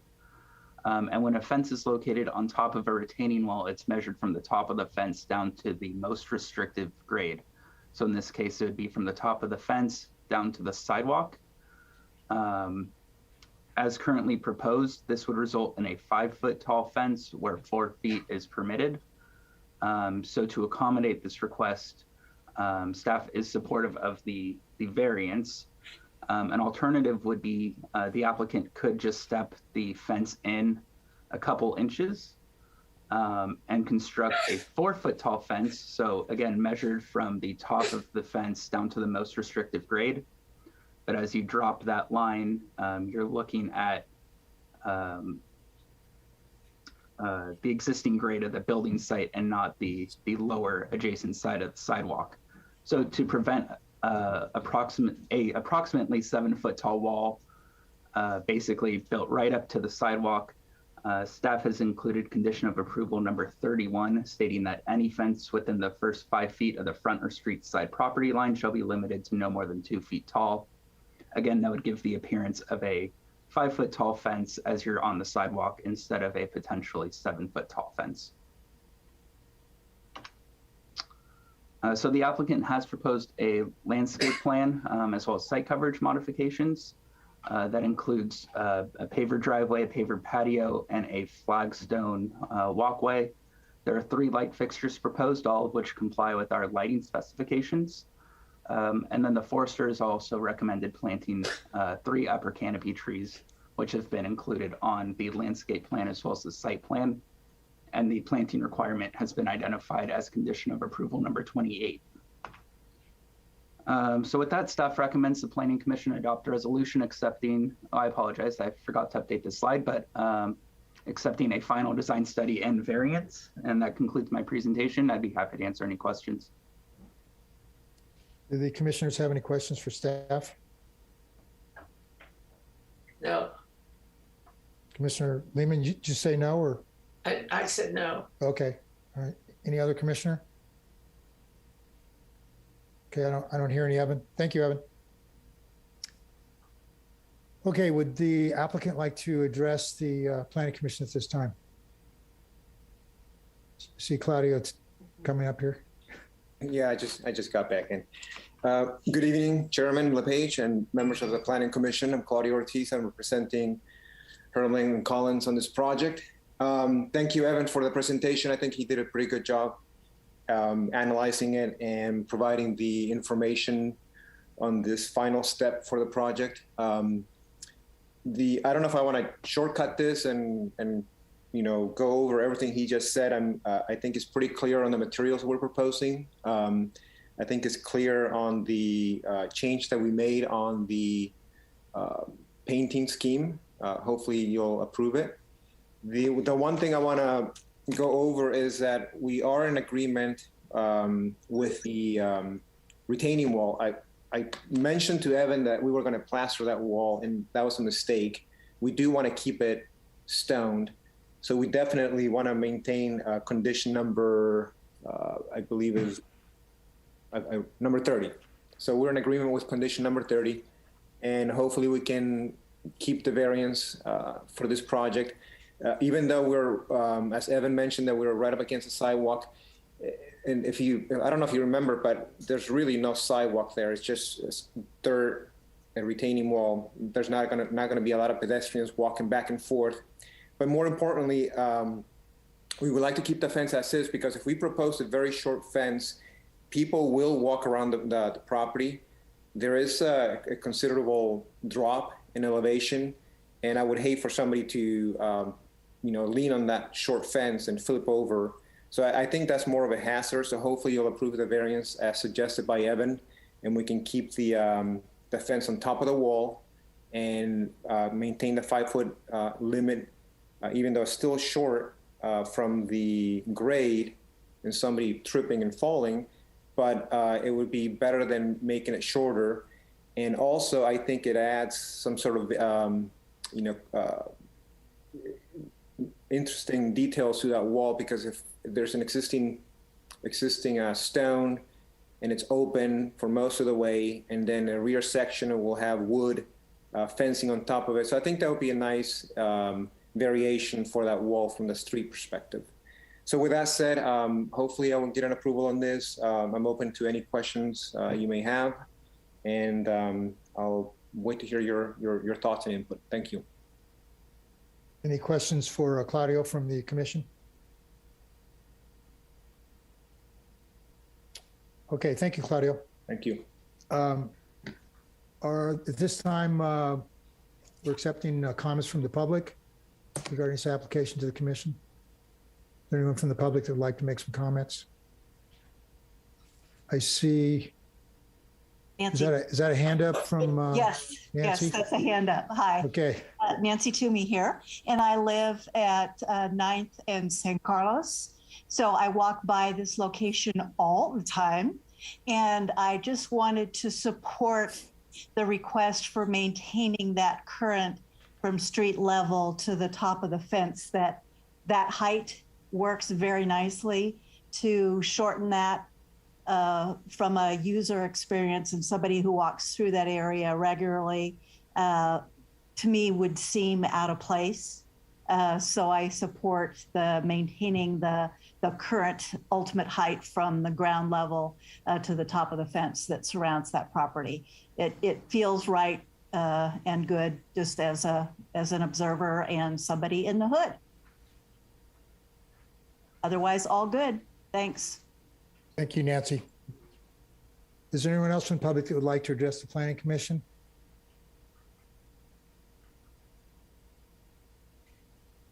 I don't see any hands going up. Don't hear anyone. Okay, I'm going to close the public comments at this time and open it up to the commissioners for their comments. Commissioner Dells, would you like to begin? Sure, I'll be brief. I liked it a month ago. I like it now. I agree with the conditions that staff has added, and I'm ready to approve it. Okay, thank you, Commissioner Dells. Commissioner Locke? I am happy they're going to keep it as a stone wall. Thank you, Claudia. The paint color's fine with me, and I appreciate staff's explanation of how a fence is measured, and certainly support a variance in this case. Thank you. Thank you, Commissioner Locke. Commissioner Lehman? Is she there? Yeah, I'm here. Yeah, she's there. Yeah. And I don't have any problems with it. I like the fact that they're keeping the stone wall, and I can support the variance. I just want to be cautious that the white color doesn't get too white. So, because in the rendering, it looks very white. And there's another one you've done on Tories recently that I guess it's just finishing up that also is very white. And I get a lot of comments from neighbors about that one. So just trying to keep the peace in the neighborhood over here. But other than that, you know, I'm fine with the project. Thank you, Commissioner Lehman. Commissioner Bolton? Yeah, I support the project and the variance, and Gail took the only thing I had to say about it, which was I'd like a less white finish. So, but it's a good project. Thanks. He presented colors, right? Did we? Yeah, the rendering isn't a colored rendering.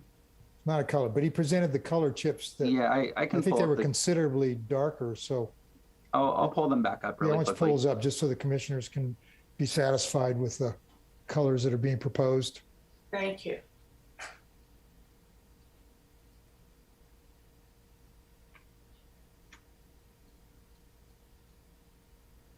So the color is Cedar Key by Benjamin Moore, and then the trim is a Rustic Taupe by Benjamin Moore as well. That looks great. Good. Thank you, Evan. Appreciate that. Thank you. Thanks, Evan. Okay, Commissioner Bolton, did you have any more comments, or you good? No, and Evan took care of my concern, so perfect. Okay, I think I got all the commissioners, didn't I? I didn't forget anybody there. Yeah, I support the project. I support the variance. I think staff has done a good job on the findings for approval, and the designer, architect Claudio Ortiz, has done a great job with this project. So appreciate it. So we have a resolution. The special conditions, we kind of went over those: tree planting, landscape inspection, stone retaining wall. And we had a very good discussion about the front and side yard fences. So having said that, do we have a resolution? Do we have a motion to accept the resolution as presented by staff? Yeah, I can move that we accept this project as presented by staff with no further changes. I second. Okay, we have a motion to accept the resolution as presented by staff with the special conditions and no further direction. Is there any more discussion? Okay, hearing none, roll call, please. Yes, Commissioner Bolton, Yes. Commissioner Dells, Yes. Commissioner Lehman, Yes. Commissioner Locke, Yes. Chair LePage. Yes, motion is passed. Thank you. Thank you, everybody. Thank you. Okay, the next item on the public hearings tonight is number 8. This is another design study. This is DS 21-264, the Cloche project. This consideration of a concept design study for the partial demolition and 368 square foot net addition to an existing 1,537 square foot one-story residence with a 279 square foot attached garage that includes the construction of a new 532 square foot second story and new 200 square foot garage in the front setback located on Escabada Way, 2 southeast of Perry Newberry Way. Can we have staff report, please? Thank you, Chair. So the subject site is a 5,106 square foot lot developed with a 1,816 square foot residence, inclusive of a 279 square foot attached garage.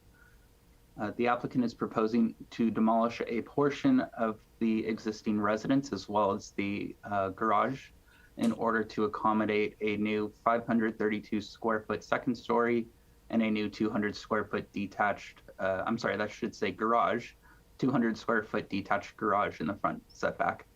And then additional project components include landscaping and site coverage.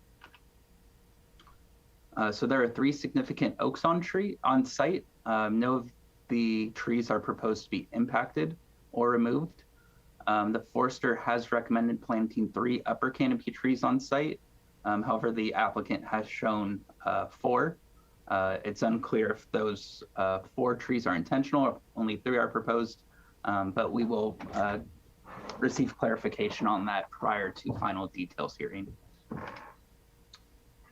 So in respect to privacy and view impacts, staff has not identified either.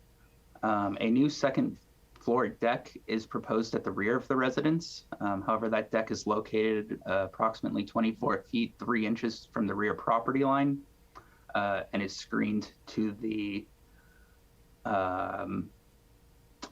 west, thank you, by this large significant oak tree. And then looking to the north, it overlooks this screening as well as this neighbor's roof. So no privacy impacts are anticipated as a result of the roof deck. In terms of the windows, similar condition looking west. The master bedroom has a window looking west, 2 looking south, which the neighbor's residence is right here. 1 is located in a closet, which is anticipated to have minimal privacy impacts, and then the master bedroom window here would be screened by that closet projection. So again, no privacy impacts. Looking east, that looks a bathroom window towards the street, no privacy impacts there. And then within the bedroom, those look to the north, again, overlooking the neighbor's roofs. Additionally, staff has not identified any type of view impact associated with the project. So the residence does relate to the adjacent homes in terms of mass and bulk. One interesting consideration for this project is the applicant is requesting a variance. The variance is not being considered at the concept hearing. However, we do want to bring it to your attention as something to consider. The variance is just for the plate heights at the rear of the lot due to the slope. As you can see, the lot slopes down away from the front of the property. For each of these elevations, the front of the property would be right in the middle. Again, it's just for plate heights. The ridge height does comply with our height requirement, and as viewed from the street, the plates would be consistent with the 18-foot height limit. But at the rear of the property, they would exceed the 18-foot height limit for a 2-story plate height. This is the result of the applicant maintaining the ground floor.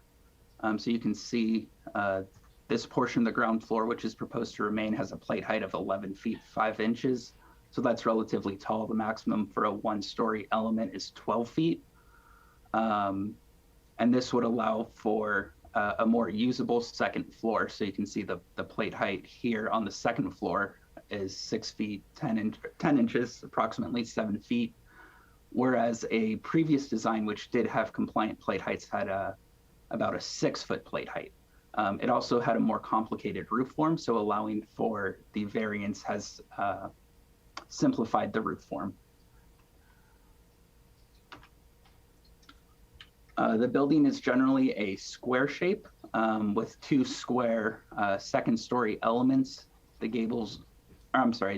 second story is comprised of gabled roof forms pitched at 5.5 and 12 throughout, and then a portion of the ground floor roof is proposed to remain. So that is this roof slope right here.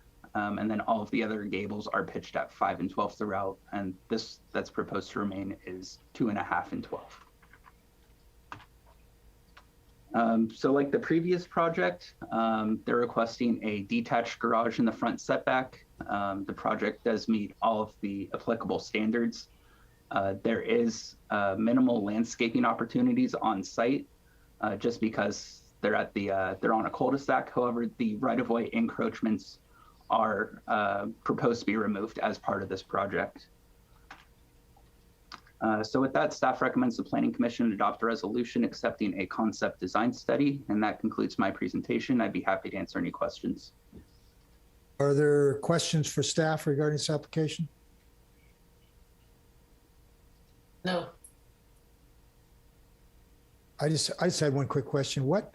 I should probably look at the plans closer. What's the roofing materials proposed? Composition comp shingle. What about on the low pitch section? It's comp shingle throughout. Okay, all right. I thought maybe they were going to be limited. Usually anything less than 3 and 12 is problematic. Okay, no other questions for staff? Okay. All right, John, you have the floor. You're the applicant and the designer. You need to unmute there, John.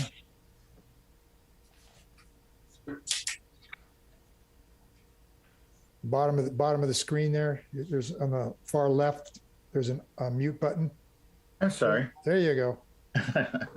Yeah, I was saying I'm going to keep it short because I'm really happy with the staff report, and you know, Evan did a good job of presenting all the issues. So I'm just going to go straight to questions.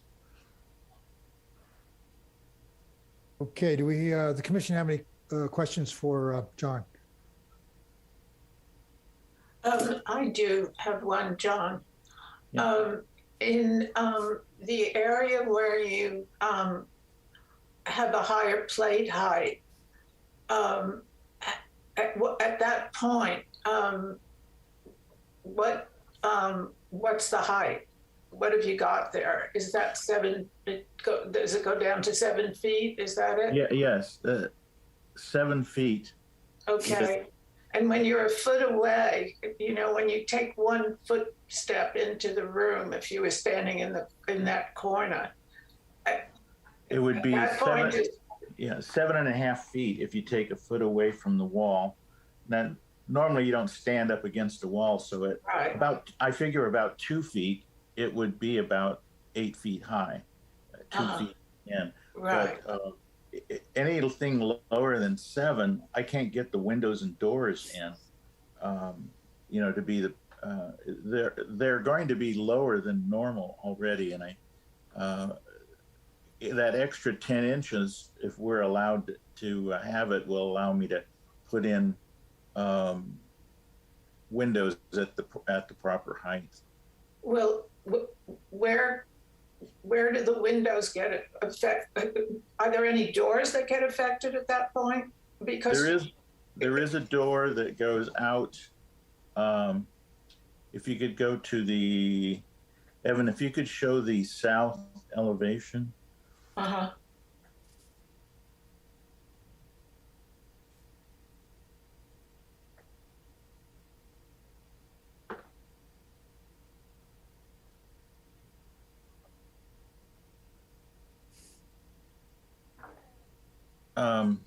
You know, I was confused with we changed the direction of the pitch. So I guess at this point they're not affected. The windows on the west side are going to have to be lower than normal. Normally they'd be at 6'8", but I think they're going to have to be about 6 foot. But that's not really significant, is it? Not if I have that extra 10 inches. Otherwise, they would be a lot lower than that. They'd be 8 inches lower. Is that what you're saying? 10 inches. They'd be roughly about a foot lower. So right now, I think I have them at about 6.5. They'd be about 5.5 feet off the floor, the top of the window. And I think that would look strange. A solution is to have dormers there to allow me to lift the windows up, but then that just makes everything more complicated. The roofing forms more complicated. And our assignment from Evan was to simplify the roof, and so this would help solve that problem. Uh-huh. Okay. That's how the roof would have been complicated, John, that staff referred to? The dormers, we'd have to add dormers. Okay, all right, thank you for that clarification. Mm-hmm. Okay, are there any other questions for John from the commission? No, not for me. Okay, thank you. The owner would like to speak to. Okay, sure, at this time you go ahead. the easement, I'm sorry, the easement encroachment in the front yard.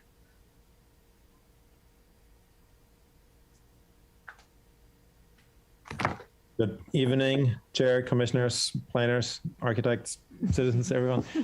So thanks so much for considering our application for this remodel of our home today. It's, as you can maybe tell, a very exciting moment for us. It had a long time coming. I'll also try to make this short. We do want to thank John, our architect, who's worked tirelessly, and our city planner, Evan Cord, for their diligent and results-oriented work and efforts here. We do want to formally inquire about the possibility to remove this requirement to address the encroachment of the wall in the front as part of this design study. If at all possible, we would like to keep the de facto boundary line in the cul-de-sac, the demarcation that's between the paved cul-de-sac section and the front yard. It's been like this for 50 years since the house was constructed in, I believe, 1972. And we'd like to request the Commission's permission to leave this boundary in line with that, with the boundary of the eastern neighbor, and to plant a small hedge there, or to erect a low open Carmel-style fence, just something that retains that line. And I'll explain why. One personal reason is that when we purchased this home, we did give great consideration to the size of the outdoor space. So it would accommodate activities, play, children and the dog, and so on in the front. And if that is now moved back by 8 to 10 feet, it would mean losing a significant portion of that usable space in the front. But then also this current boundary line and retaining it at its place and with style would maintain a consistent look with the other 3 properties that are in the back of the cul-de-sac. They all have a wall or a hedge at the boundary of their properties and the circle of the cul-de-sac. So this is currently a continuous line that spreads around the entire property.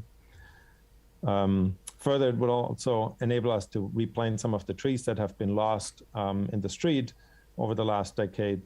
That's always been our plan because we love them so much. That's what attracted us to the house, partially in the first place. So there's one flailing oak tree left there in that encroachment area. And just a few years ago, there were several in that area also on the neighboring property. And we want to bring some of those back. That would be a fantastic place to place them. So we'd like to consider, for you to consider if this is a possibility, that we can help retain and restore the forest character of the cul-de-sac a little bit through this. Thank you. Thank you for your comments. Is there anyone else from the public that would like to address the Planning Commission at this time?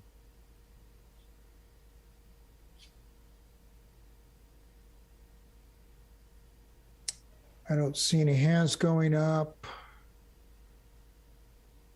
Nobody's speaking up, so I'm going to assume that's all the comments. I'm going to close the public comments, open it up to the commission for their comments.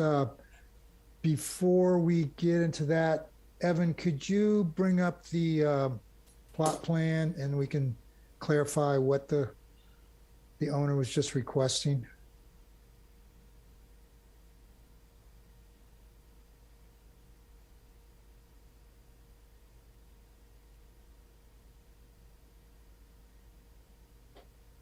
So this is the existing retaining wall, or I'm sorry, it's not a retaining wall, it's just a garden wall that crosses the property line. So a correction, it hasn't been added as a condition of approval yet, but just something that was noted in a correction letter was to remove the encroachment consistent with our the municipal code and right-of-way vision statement. So it has been indicated as remove planter wall.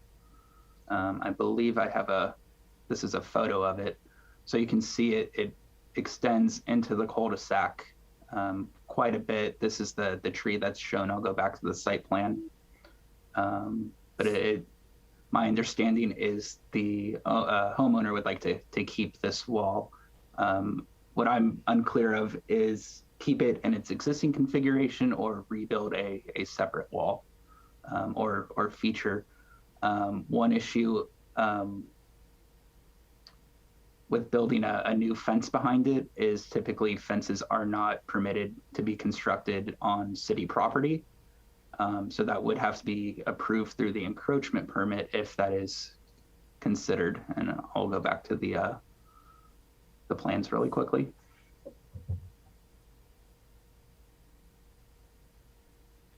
Okay, I think that's clarified that. Unless you have any more comments about that, Evan? No, I can answer questions, but I don't have anything to add.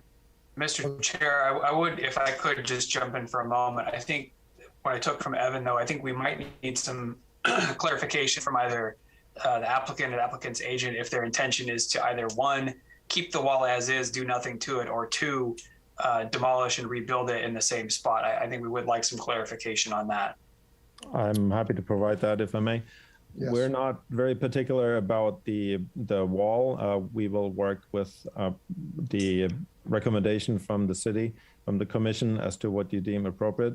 The main consideration is its location of that boundary line and to keeping the that more smooth boundary line, outline, continuous line of the cul-de-sac circle in the back that we think would be impacted. You can also in that photo see the neighbor's driveway, I believe, that extends out to that same distance into the public right-of-way, establishing a de facto boundary line. So we can put a low hedge there or what else seems appropriate for this place. So you're not, just to clarify, you are not proposing to remove it, to leave it as is? That's your preference? Or you were proposing to remove it and replace it with something else? I think the best thing to do is to keep the existing wall. It's a beautiful wall. Okay, so is that your, Mr. Cloche, is that your intention or what you're proposing? I'll let my wife speak. Sorry. Excuse me. We were open to trying to make this work for the neighbors. Our main concern was just we didn't want a hole gouged out of there that butted into the neighbor's paved driveway. And we wanted to maintain that space either to plant some of those or one of those tall canopy trees that we need to plant. But we're considering how those tall trees will affect our neighbors on our boundary line.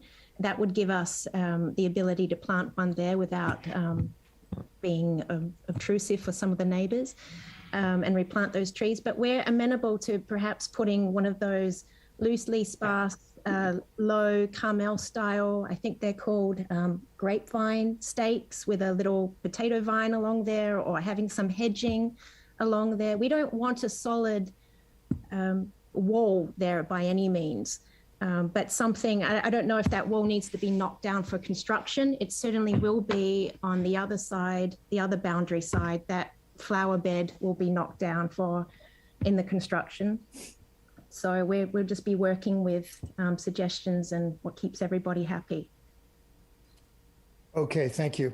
So, Mr. Chair, could I think maybe if I explain the reason for our question at the staff level, it might help the commission. So the reason we were asking what the intention was is because this is essentially it's a non-conforming structure right now.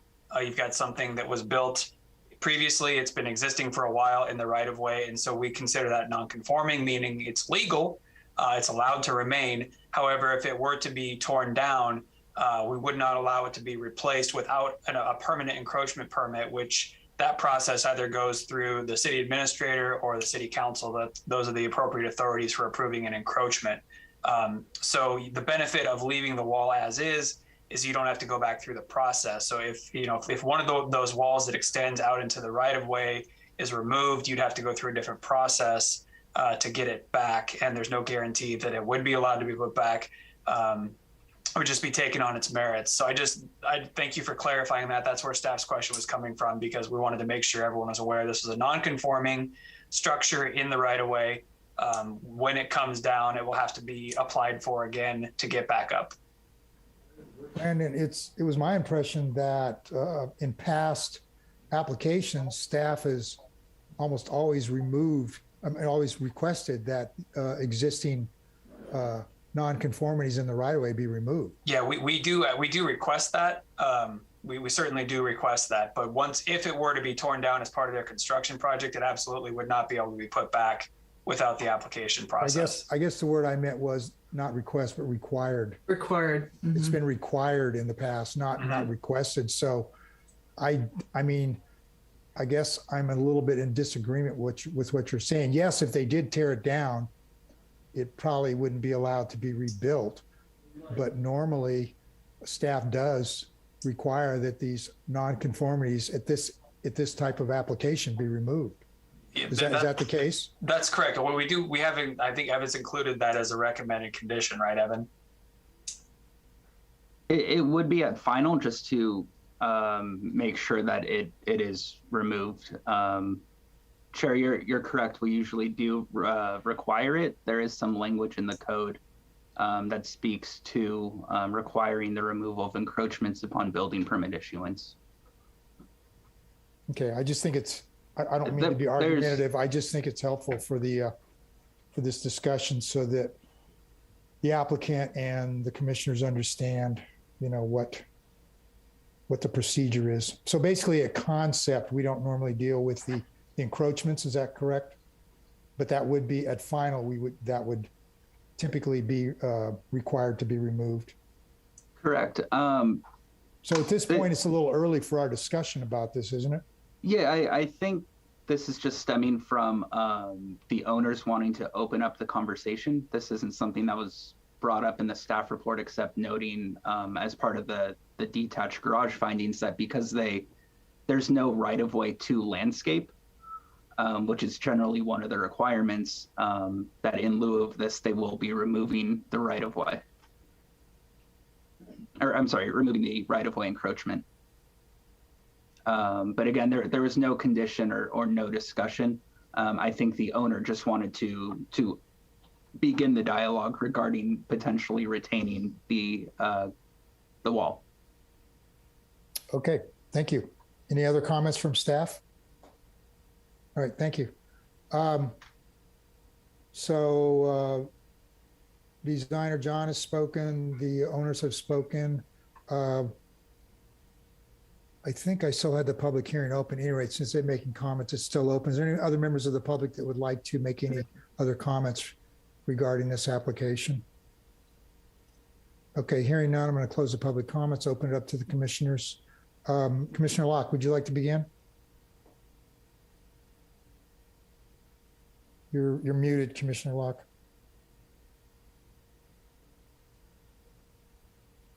When I try to click on something, I end up blocking myself out. I really like this project. I actually, if it turns out like what we're seeing on the plans, it's going to be gorgeous. Love the garage door. I'm actually supportive of the variance request based on what I've heard today. I think dormers would just make it really complicated on the roof, and agree with the staff on that. And the property owner obviously today brought up the whole issue with the encroachment. And so folks, just to let you know, yes, that is kind of a standard condition, is you get rid of the things that are in the city property, and that wall has probably been there for 50, 80 years. But because it happens to be on the city property, it will be a condition that it probably comes down. You can plant a tree probably out there. And I think we talked to you a little bit on site about that. So it's not like you're losing it, but you're losing that wall that delineates a piece of property that really isn't your property. But anyway, I think it's a nice project. Thank you.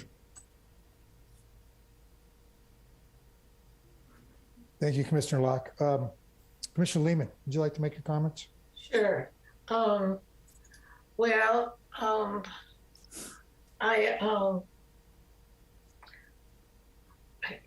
I've had some, I'm thinking back about 20 years, but I had an opinion from the city attorney on an encroachment. They were, excuse me, on a very old, there were 3 steps and they were stone, and they had little stone walls, and they were completely encroaching on city property. I built a new house on the property, and the encroachment didn't come up until actually I was in escrow selling it.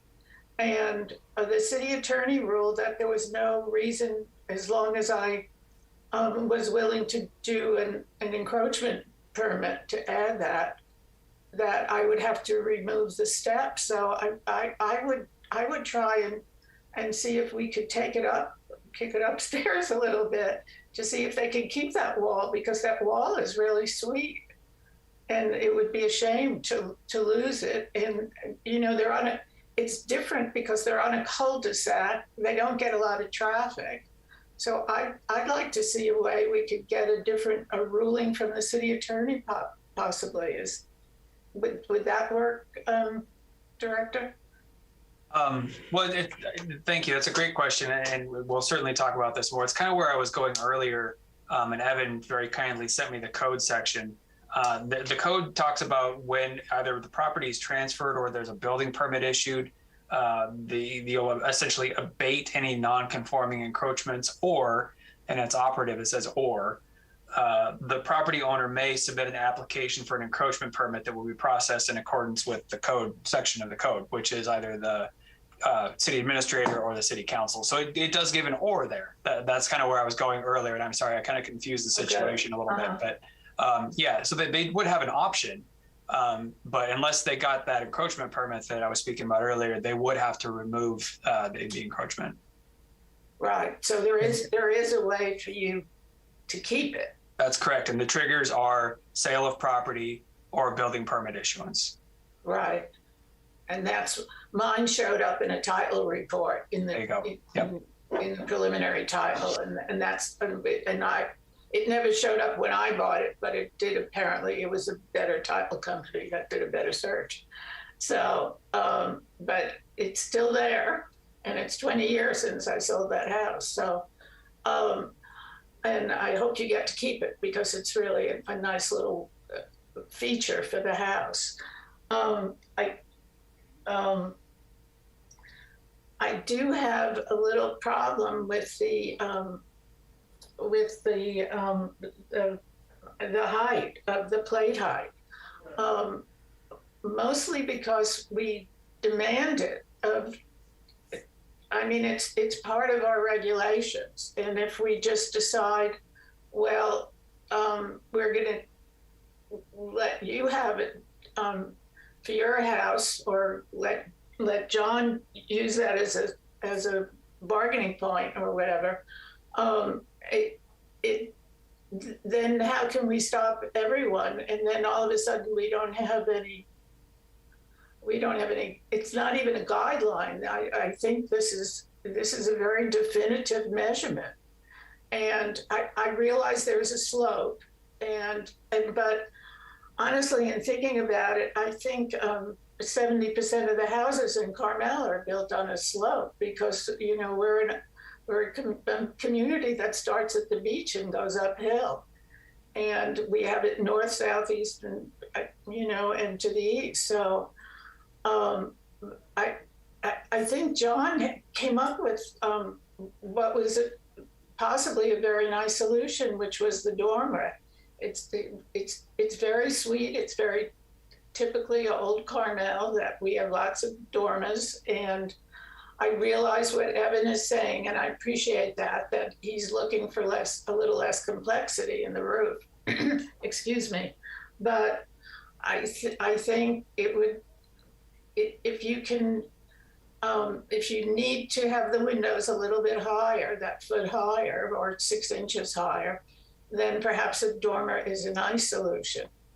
And that's a long stretch of roof, so it wouldn't, I think it would add a lot to the house. So, and John's kind of I've always loved the buildings you did on Dolores years ago, John, that have all those lovely little dormers.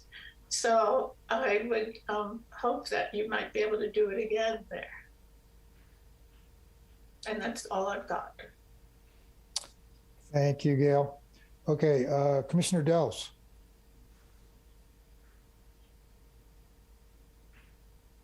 I like the project a lot.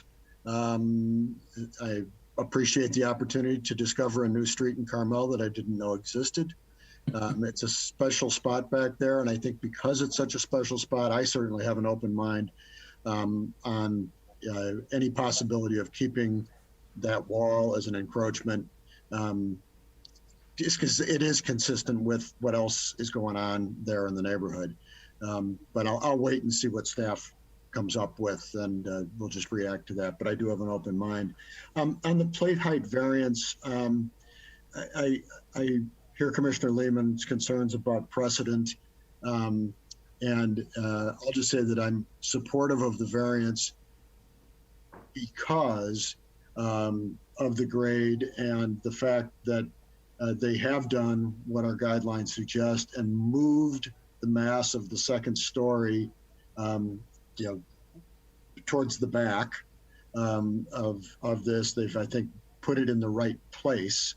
And that place happens to be at a point where the lower level, is an extra foot higher than it might be somewhere else. So I think that is the mitigating circumstance here that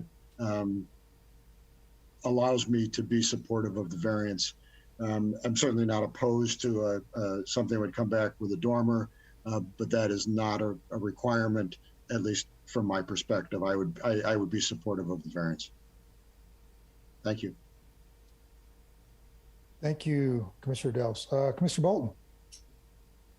I think it's pretty much been said pretty well, but I'll add just a couple things. I also would encourage the applicant to apply for an encroachment permit for that wall. Otherwise, I would vote to have it removed, which I don't really want to do, but it needs to come out per our guidelines. Also, I don't really see why it would fail. That not really my place to say, but without that wall there, what are we going to have? Just like a dirt slope? They're not going to repave that cul-de-sac. We're not going to redo it. We're not going to tear that tree out. So I see a good future for that wall. Regarding the height, I'd like to see it comply with our guidelines, generally speaking. I don't really like making exceptions without a really clear reason. And the only reason I have for this is because we'd like to have windows at a higher plane. I understand the architect might not agree. In lieu of this, I'd like a demonstration of the height of those windows graphically, some kind of dimension drawing that shows us, in fact, that you're going to have windows that the top are going to be 3'6" off the floor or something absurd that we could base a finding on. But right now, what I have is some kind of vague notion that it's going to be low. And while I don't necessarily disagree, I'd like to see some kind of evidence of that in our next hearing for our final, certainly. So I could support the variance potentially with some kind of language, with some kind of evidence about the windows or some kind of reasoning. But right now, I don't support the variance for the height without that. So today I would vote no on a variance. You can come back and do whatever you want in final. But I think that the project is very nice and it's a cohesive design. And I understand that most likely the real reason for the height is because we're trying to preserve the lower level and trying not to have to reset the first level height. The site slopes clearly with resetting the first level height, you could achieve our height limit without a variance. So that's pretty much what I have to say about it. It's a very nice design. I like it a lot. Thanks very much. Thank you, Commissioner Bolton. Okay, I'd like to get I just need to get a little clarification here from Brandon. So with regard to encroachment permits, that's under the purview of the council, not the planning commission. Do we normally make recommendations for that, or do we just go straight to the council, doesn't it? It's either under the way that the encroachment permit is written, or where encroachment section is written, it's either the city administrator or designee or the city council. It depends. The city administrator has the ability to elevate encroachments, permanent encroachments, to the city council. For example, Carmel Lodge Grease Interceptor, that started at the city administrator and he elevated that to the city council because of the potential precedent setting nature of it. So there'd be a determination of whether that would remain at the staff level, administrative level, or go to the city council. But one of those two are the appropriate authority for encroachments. So the planning commission absolutely could make a recommendation. just so that their voices were heard on the record, but that would be taken separate and apart from the project itself. Yeah, but so typically the avenue for the applicant is to apply to the city administrator, and then it's dealt with on whatever level he deems necessary. That is correct, sir. Okay, I just want to get that clarified for myself and also for the fellow planning commissioners. All right, and at this point juncture, we're not considering the variance.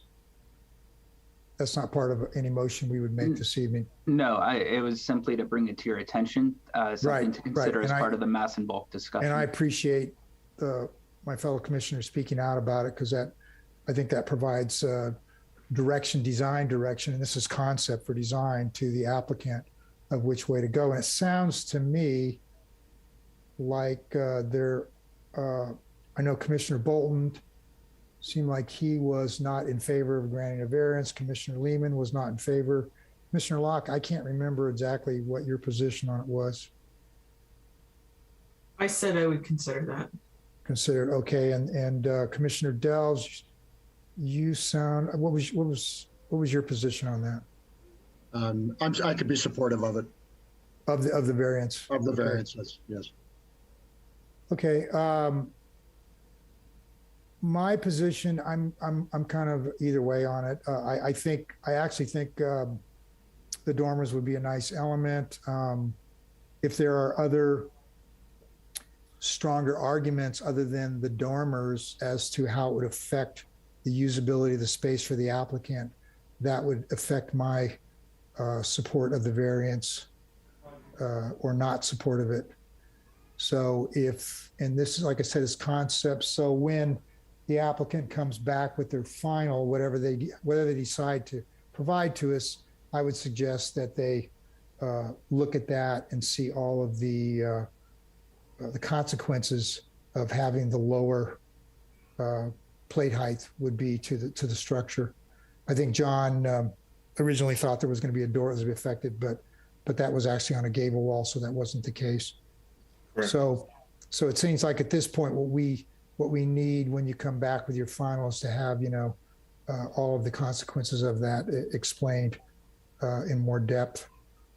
So having said that, I'm supportive of the project as it's submitted. I think it's a very nice project. Designer's done a great job with it. And I'd like to get this moving along so that the owners can get through the process. So having said that, we have a resolution. Make sure I got the right one open here.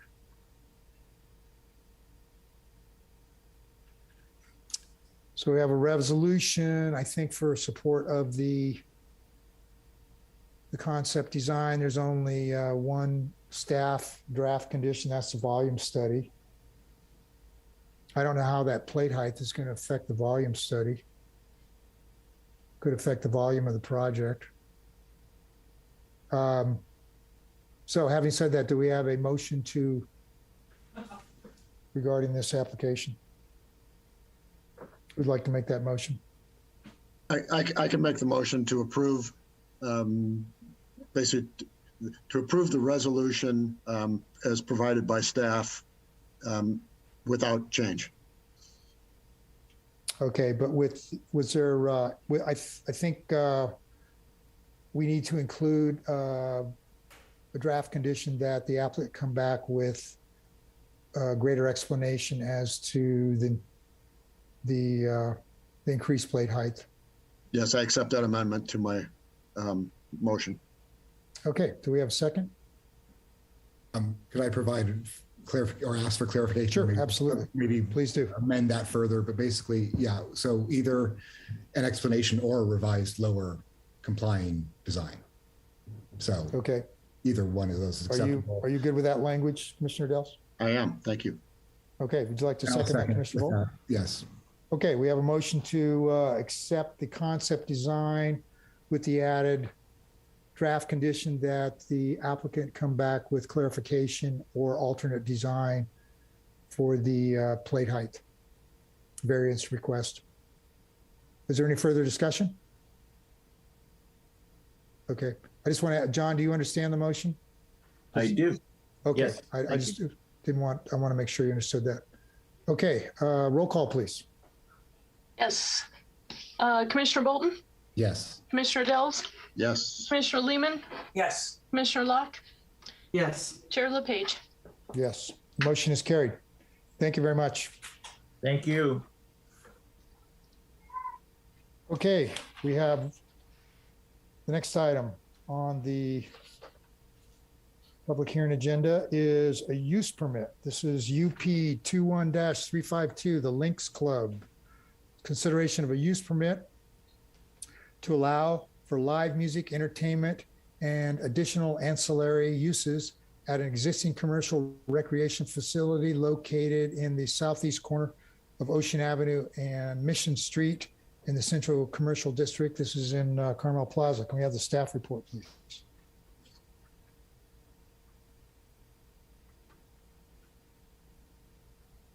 Evan, you're muted. All right. Thank you. So as you just mentioned, Lynx Club is located on the ground floor of Carmel Plaza. The use was approved in September of 2019 under use permit 19335.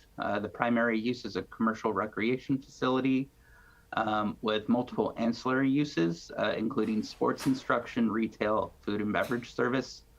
The primary use of commercial recreation is actually a permitted use in the Central Commercial District. However, a use permit was required due to the multiple ancillary uses being proposed. The applicant is proposing to add additional ancillary uses and live music to the use, both of which require use permits. And the item you are considering today would not amend the previous use permit and does not supersede it. This would amend the previous use permit and does not supersede the prior approval. So there would be two use permits working together to speak to the operation of the business. So the additional ancillary uses being proposed are sports trivia, live music, open mic nights, and karaoke. In addition to that, staff has included special condition of approval number 8 that states additional ancillary uses permitted under this use permit include sports trivia, live acoustic music, open mic nights, and karaoke, or similar activities of a similar character and intensity. Inclusion of other activities of a similar character and intensity shall be determined at the discretion of the community planning and building director. The purpose of that is if the applicant comes in wanting to do something of a similar character and intensity of these 4 uses, they wouldn't have to keep coming back for a use permit amendment. And then these ancillary uses are consistent with the primary uses. Both are centered around the theme of entertainment, either as a participant or a spectator. Over on the right is a tentative schedule. The applicant notes that there'd only be a few events each week. It wouldn't be booked out through the whole week, but this is just a sample of what may occur. Special condition of approval number 12 regulates the hours of operation. So per the municipal code, for live music, it's only permitted between the hours of 12 p.m., noon, and 10 p.m., 7 days a week. So staff is supportive of ending these events at 10 p.m. each night, consistent with the code requirement. And then just as reference, I have the business hours. So weekends, these activities would end an hour before the business closes. So the applicant has submitted a noise management plan consistent with the requirements for live music. Staff nor the applicant have identified any noise sensitive uses in the surrounding area. They've also stated that if noise becomes an issue, they'll keep the front door closed, limit activity to unamplified music, or if amplified at a very low volume, and have stated they will address complaints proactively. In respect to enforcement, the municipal code spells out a number of requirements. The maximum noise measured at the property line is 55 decibels. So if any activity would exceed that limit, they would be in violation. Any 3 violations within any 12-month period would require revocation of the use permit by the Planning Commission. And then the use permit also expires in a 10-year period. Staff does have the authority to reissue the permit or forward it to the Planning Commission for a decision. And those items have been included as conditions of approval as well. So with that, staff's recommendation is to adopt a resolution approving the use permit for additional ancillary uses, including live music. And that concludes my presentation. I'd be happy to answer any questions. Questions for Evan from the commissioners? Commissioner Locke. So Evan, I noticed this is a use permit, and often we have conditional use permits.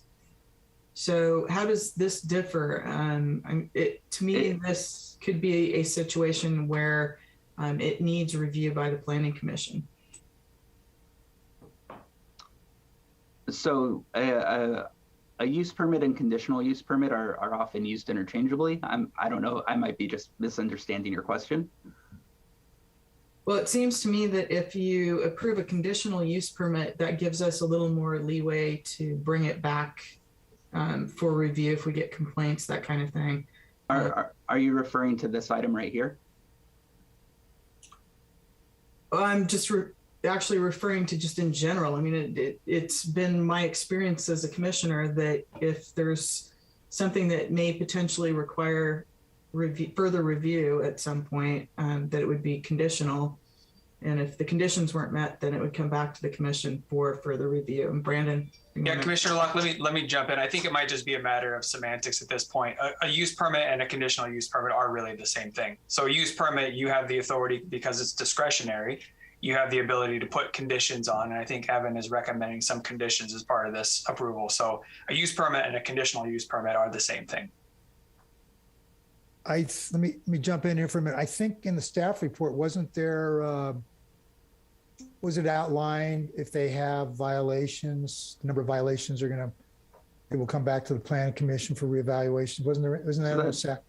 Yeah, that's what's on the slide right now. And, right here. Actually, yeah, any 3 violations. Yeah, exactly. That's what I remembered. I'm sorry I didn't see that. That's actually language direct from the municipal code. Yeah, that's under enforcement when you did your enforcement analysis. Correct. And you could certainly add additional conditions. This is 3 within any 12-month period shall require revocation. You can say 2 within 6 months, go back to Planning Commission for consideration. Not necessarily revocation, but to amend the noise management plan or enforcement tools. Okay, thank you. Does that answer your question, Commissioner Locke? Like you said, I think it's semantics, and I think personally, I'd like to see conditional, just as in this is based on certain conditions. So we can easily change the verbiage in the resolution to just say conditional use permit. We'd be happy to do that. Yeah, it's within the purview of the Planning Commission to, put additional conditions on these applications. So during a discussion, if you feel that you want to make that point, we can speak about it then. Okay, are there any other questions for staff regarding this application? Yeah, I've got a question. Commissioner Bolton. Was there discussion about capacity for these live music events? So it would be dictated under the existing use permit. The number's escaping me at the moment. 19335 speaks to the total capacity of the building or the use, which is dictated by building and fire code. So these wouldn't be like concerts. It's basically my understanding is it's a way to bring people into the business while this primary use is happening. Right. So I'd like to draw the distinction between exactly what you're suggesting. My concern would be that whatever the number is for the amount of people who could be present in this space by the fire marshal and what's already approved, I don't want to see that clustered in one corner of the building watching a live music event.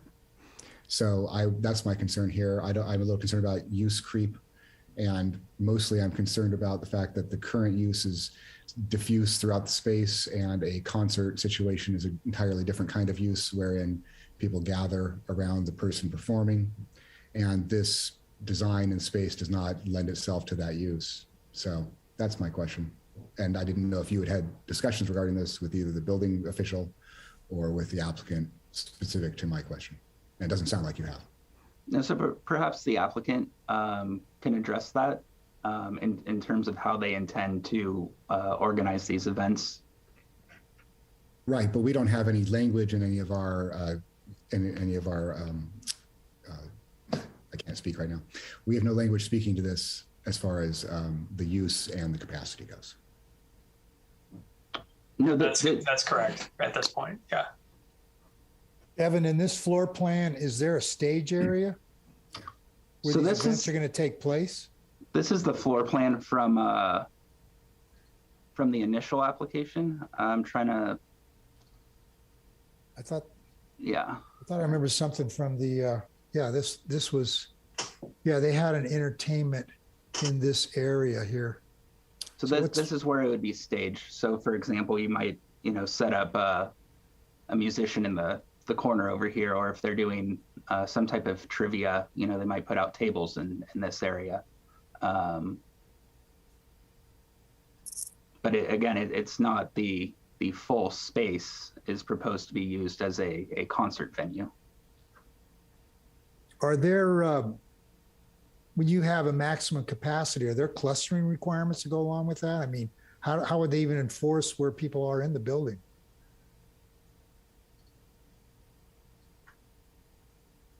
So I'm looking for that requirement in the old use permit right now. I'm just trying to get some clarification on the point that Commissioner Bolton was making. Sure.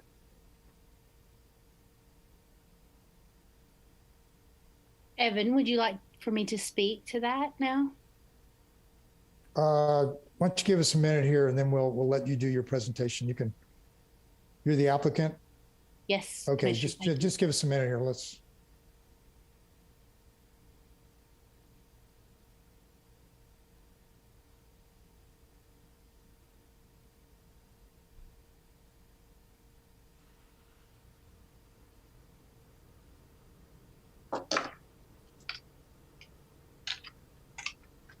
We have maximum seating capacity shall not exceed the standards of the state uniform building and fire codes, the number of seats approved by the Planning Commission through public review, or the number of seats in the previous business, whichever is less.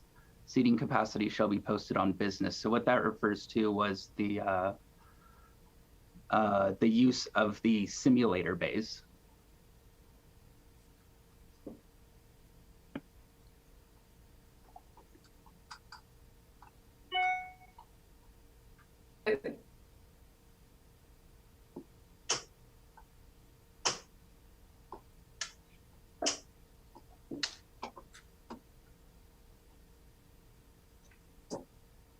So Evan, does it look like it looks like we don't have a hard number from any of the previous approvals? It's just based on the fire code for the totality of the building. Is that what you're finding? Correct. Yeah, it would be based off the building occupancy as determined by the building and fire codes. Okay. So then, if the commission wanted to craft some sort of condition or requirement about how that was how the occupancy limit was spread throughout the building, that could be done as part of this as well. Okay. All right. Thank you for that clarification. A further comment. Yes. So the use and the fire code are hand in hand. And so depending on what the use is going to be, you're allowed a certain number of people in the space. And so I think we need some kind of language in this that states that it needs to be up to the building official or something, wherein this gets some kind of review. That's it. Okay. Well, we have discussion. We can talk about that more in depth, see how the other commissioners feel about it. Okay. Were there any other questions for staff regarding this application? Okay. Thank you, staff. All right. At this time, the applicant would speak to the Planning Commission. Is that Ms. Montgomery or you? Yes. Hi. The applicant. All right. Thank you. Good evening. Thank you.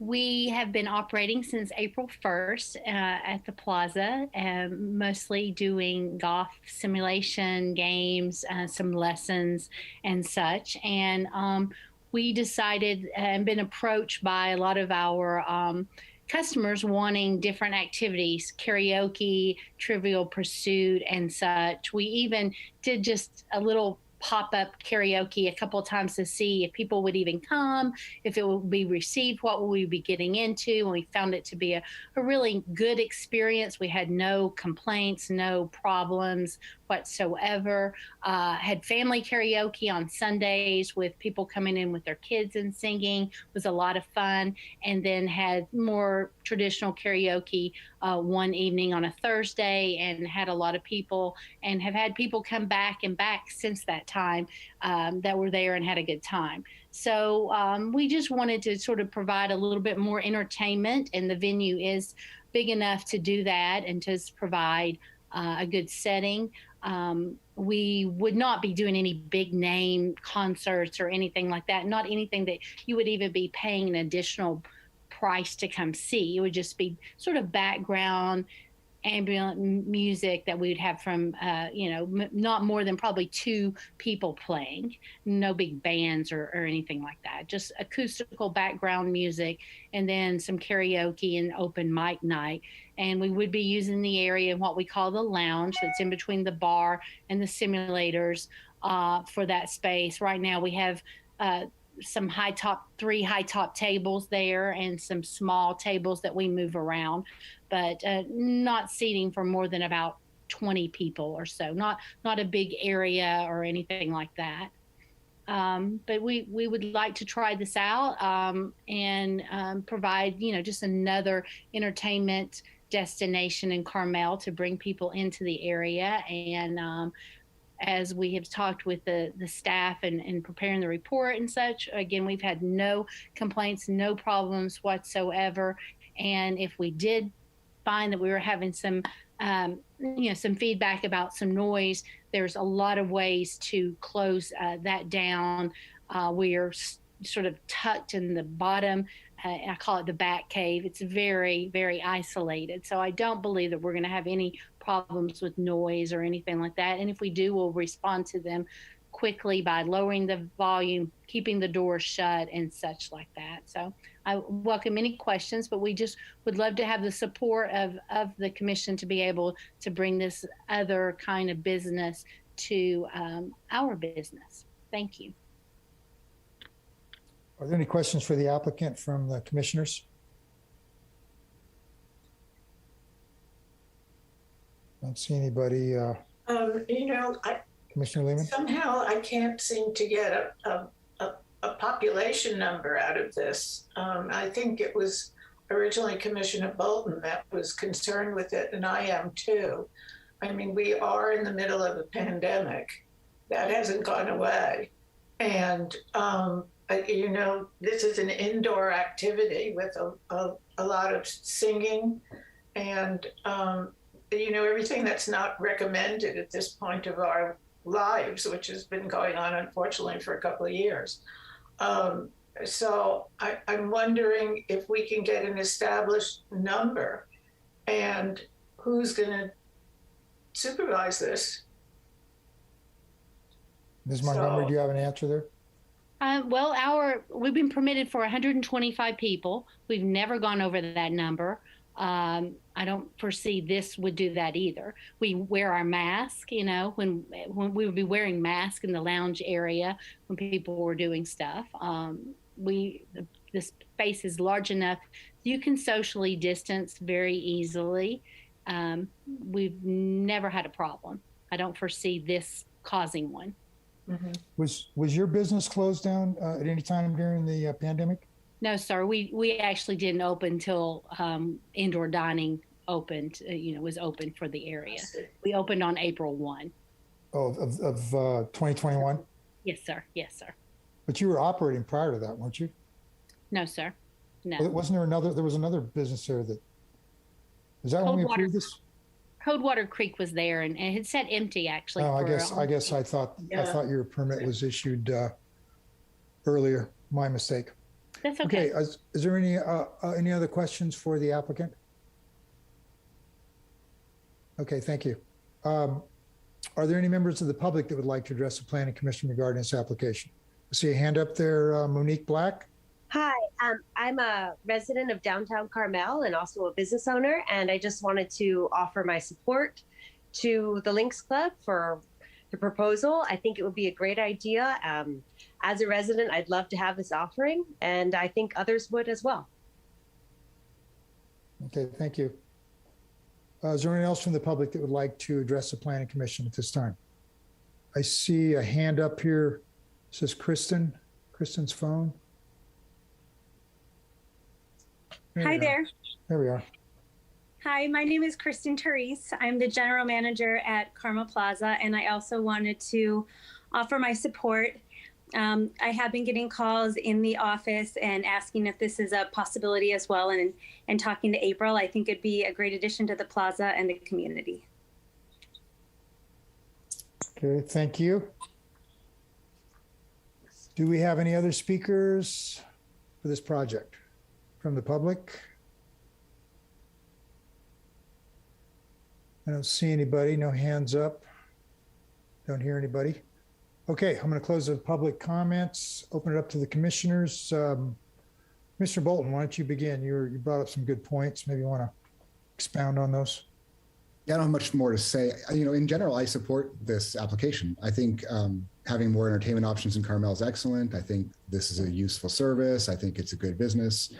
I just have some concerns about future use and expansion. So I'd like to hear what other commissioners have to say about that. I don't know what kind of language you could put into this use permit wherein we get some kind of review down the line, or we have some kind of limit on capacity for these events and such. But 125 people for trivia night isn't obviously going to happen. So I'm not really worried about that. And it seems like some of these are bar activities, which would be covered under the bar permit, I suppose. And there is a limit to the bar size, I assume. So I don't know exactly how to actually give I don't want to make the resolution here.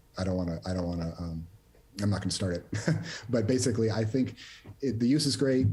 The increase of use is fine, and these are not inappropriate uses. The way the applicant described the music seems appropriate. If we have someone off to the side playing acoustic guitar or something, that's a different thing than having a concert with 125 people in attendance. So I'm supportive in general. I just want to make everybody clear that we want to try and have some kind of limits here, or I don't know how we can do this. Brendan, maybe you can help us. That's it. Thanks.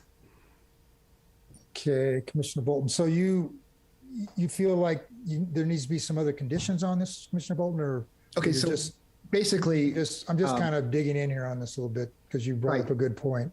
So if we take out those first walls for those first two simulators, you can have 60 people standing there easy for a concert or whatever. So that's the kind of thing that we can't have happen. I know that's not proposed. I don't think there's any interest in that. I don't think there's any real support in the community for that. But I just think in general, the Planning Commission's wise to keep our arms around things like this when we start having use permits for entertainment venues in Carmel, period.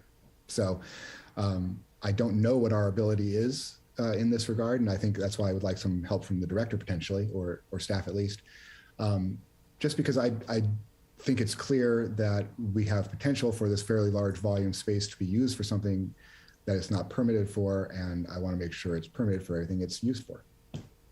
But I don't have an issue with these uses. I think they're appropriate, and they're not a big expansion. It's really my concern about this becoming a concert venue down the line, maybe especially if this has a 10-year time frame on it. Ms. Montgomery sells it and someone else moves in and decides to do something bigger with music, and they have a permit that says they can have live music, but there's no limit in the permit that says what they can do. And now we have a 125-person concert venue in the plaza. Now, obviously, we're going to have the sound limits and other limits and such, and there's going to be other people, just imagine parking 125 people, 25 people at the plaza. But the point is, we shouldn't have to get to that point and stop it then. We should be able to do it now. So I hope that's clear. Okay, Brandon, did you want to comment on that? Yeah, thank you. Well, I think there's a couple of potential solutions here. One, if the concern is that future modification of the interior space by this owner or some other owner would facilitate the ability to have that sort of concert style event, you could put a condition on that says any interior modifications, removal of walls or whatever would trigger a return back to the Planning Commission to review the use permit. So that would be one potential if that's your concern. If the concern would persist even if all the walls stayed in place, you could add a condition, requiring, a letter from the fire department and the building official verifying that the 125 occupancy is appropriate for these new uses. It sounds like the real concern really is if the interior space was modified and you essentially created a big space where people could gather around a stage. That's the real concern. So I think that first condition would allow for that to be taken care of. But those are two options for you guys. No, that's helpful. No one's going to be standing in the simulators, 125 people scattered around that space right now as it stands. But there is obviously, with an open permit or an open use permit, the future, we don't know. So that's it. Thank you for your help. Okay, in that context, let's continue our discussion. Commissioner Delves, you want to jump in on this?